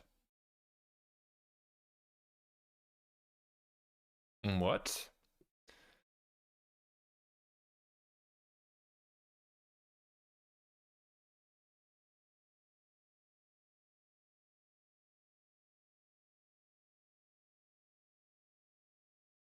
I'm so lost right now.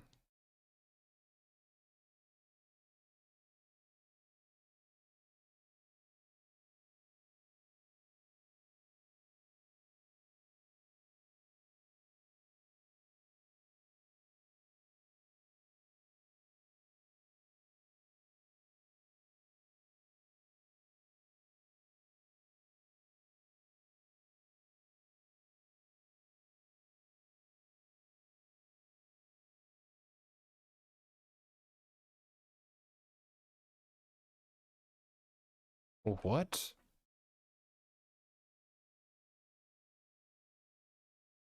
I just don't recall what I was fixing with the way I did this. I have like no idea anymore.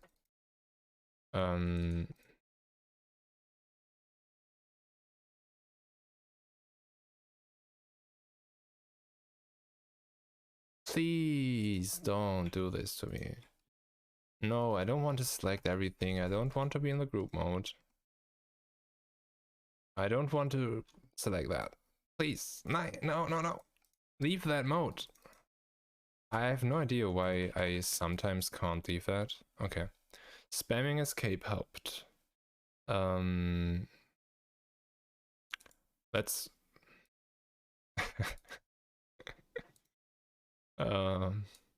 slowly mentally degrading, is that correct?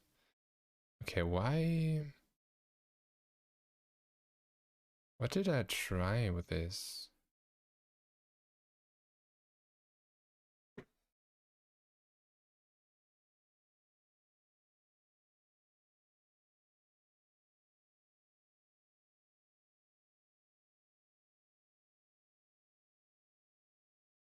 It might be that before I had like a bubble or a circle that was outside of the body around which I then rotated. And that might be why that worked before and no longer does now.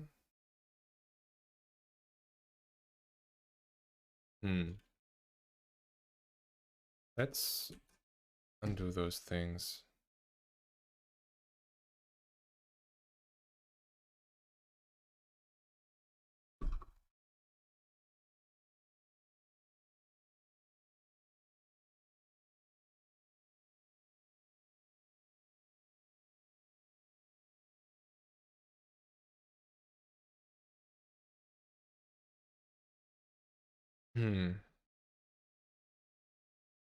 I think I will try to fix the arm and then I'll be done for today.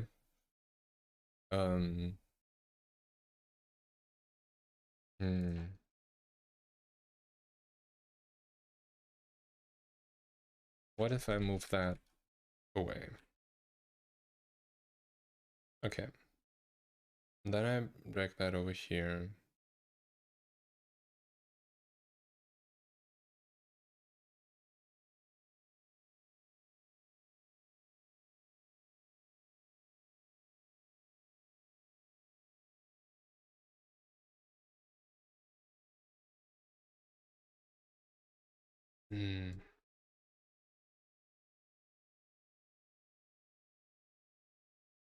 Was it maybe with the sword? That if I have the sword here? No, but the sword is just above all of this anyway.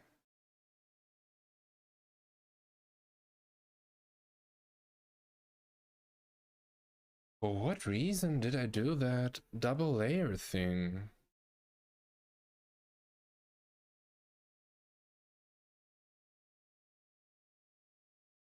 Oh.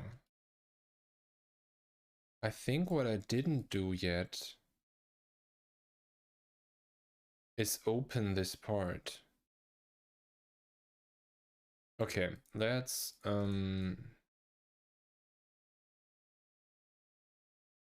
I do that, that is fine. The question is if I even need to do something here if I cut that one up here. Like we had that before, right? Let's do that again, but not that accurate. So if we have this here and then move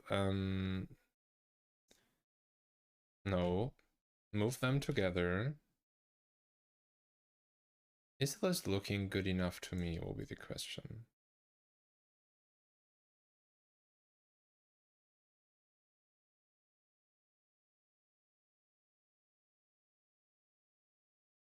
Like this is where it's not looking correct, right?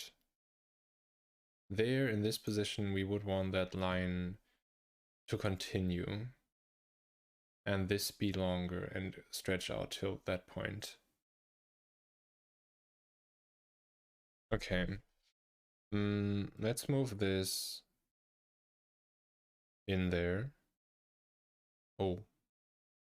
Oh no. Oh no. Did it actually crash? It did. Oh no. Okay, we'll see.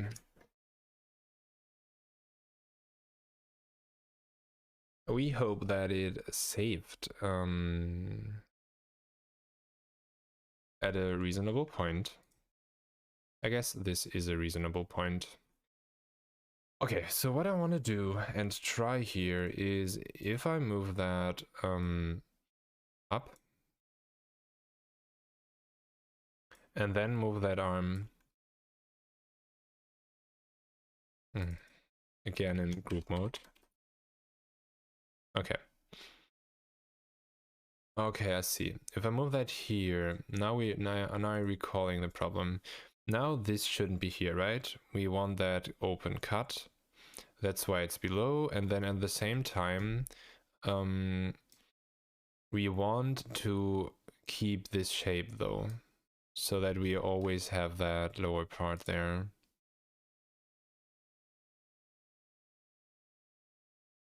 Okay, if I move my shoulder back.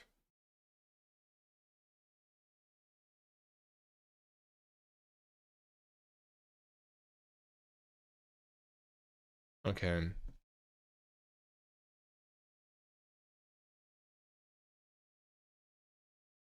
And now we move that back down here.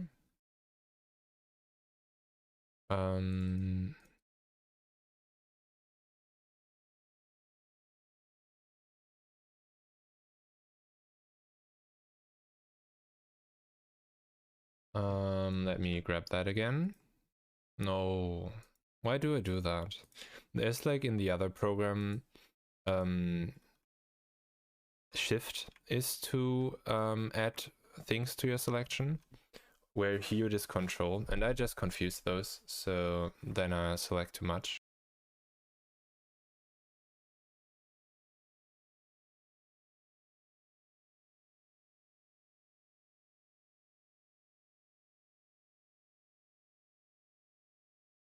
Okay.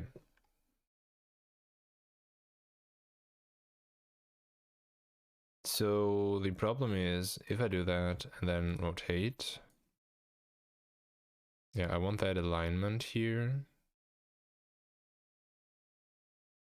Where would the problem here be to not have the lower part, right? If I just do this,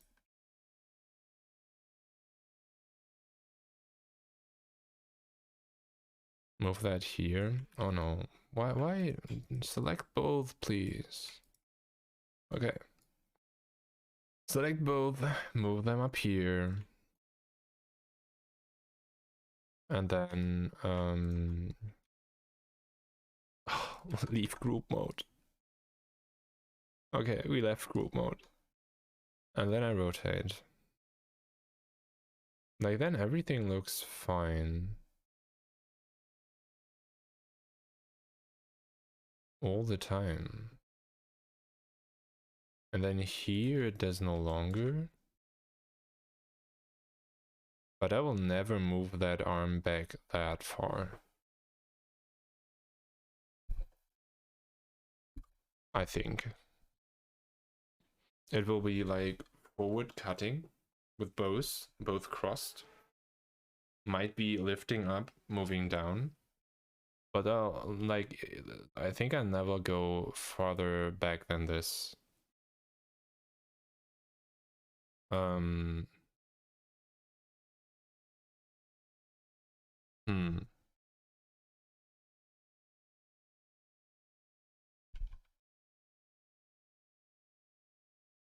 And here the other part wouldn't help anyway. I also like lost my thought on, or didn't no longer grab why I wanted both layers. Oh yeah. Like the thing was that before I did this by opening that up here, because that is how it's normally done for animation. So I open up that and then I'll like right, have that shape in there, and then this works nicely to a certain point where if we are here, then this should be above.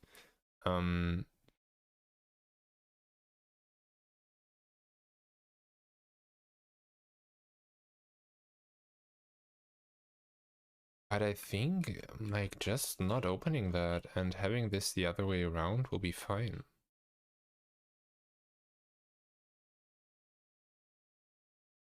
Right? Like, looking at this seems fine to me.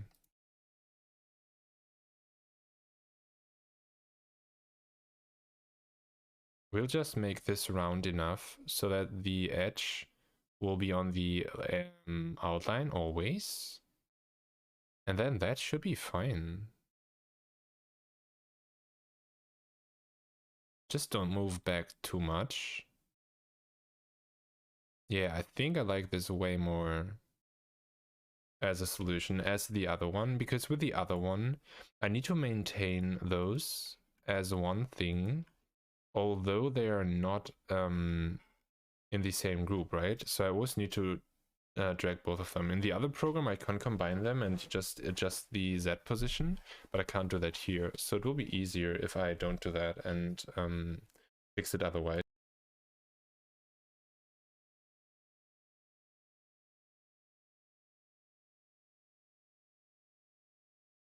Otherwise was the wrong word, and fix it with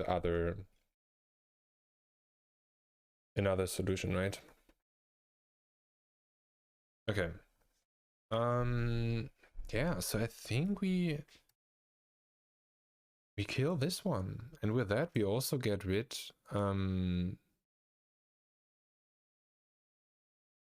before we needed for this to be open on both sides. We couldn't use just this tool splitting the path, because then you would have this empty part in the middle. So that was also really annoying, because I needed to have the border and the filling separately.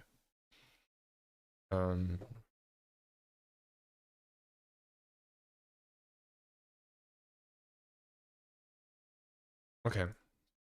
Yeah, I think we kill this one. This is good enough.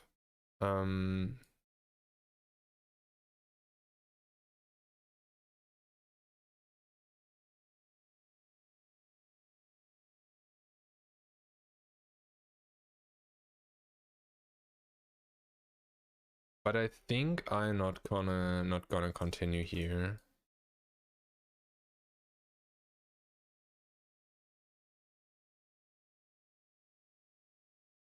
I think we do the arms then next time, which is quite slow progress, right? Just feet and legs today is not much.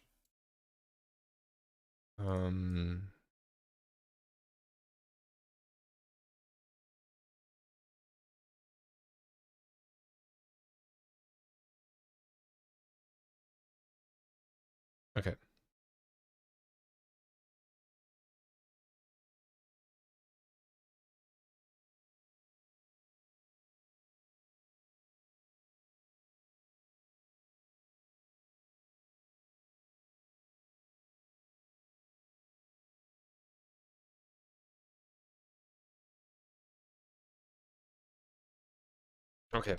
Okay. Yeah. We do it like that. We gonna fix the arms detail next time. And I'll call it a day now. Yeah. Yeah, let's do that. And then I just start in time, right? Not gonna be late. And with that, when I'm not late, I'll also have more time doing animation and doing the SVGs and stuff. Rather than, like, I think it was only not even an hour today. So yeah, I need to fix that and just be more in time. Okay. Thanks everyone for watching. It was a lot of fun. I'll be back on next Friday, 6 p.m. my time. If you watch a look below the stream, it should be there in your time zone.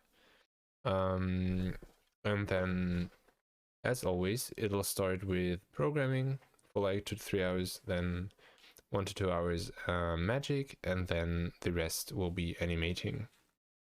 Yeah, I hope I see as many as possible again on next Friday.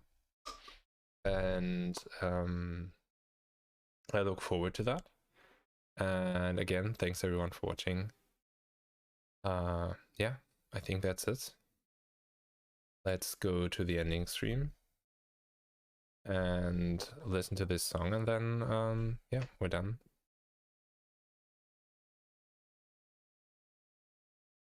And I hope that next time we can actually do the animation with the character.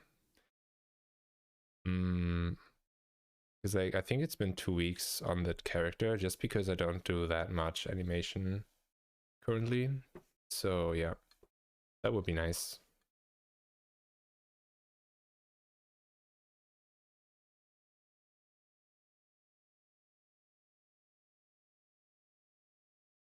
Okay, I was a little thinking about the animation, but I'm done now. I gonna stop stream now. Bye everyone. Thanks for dropping by.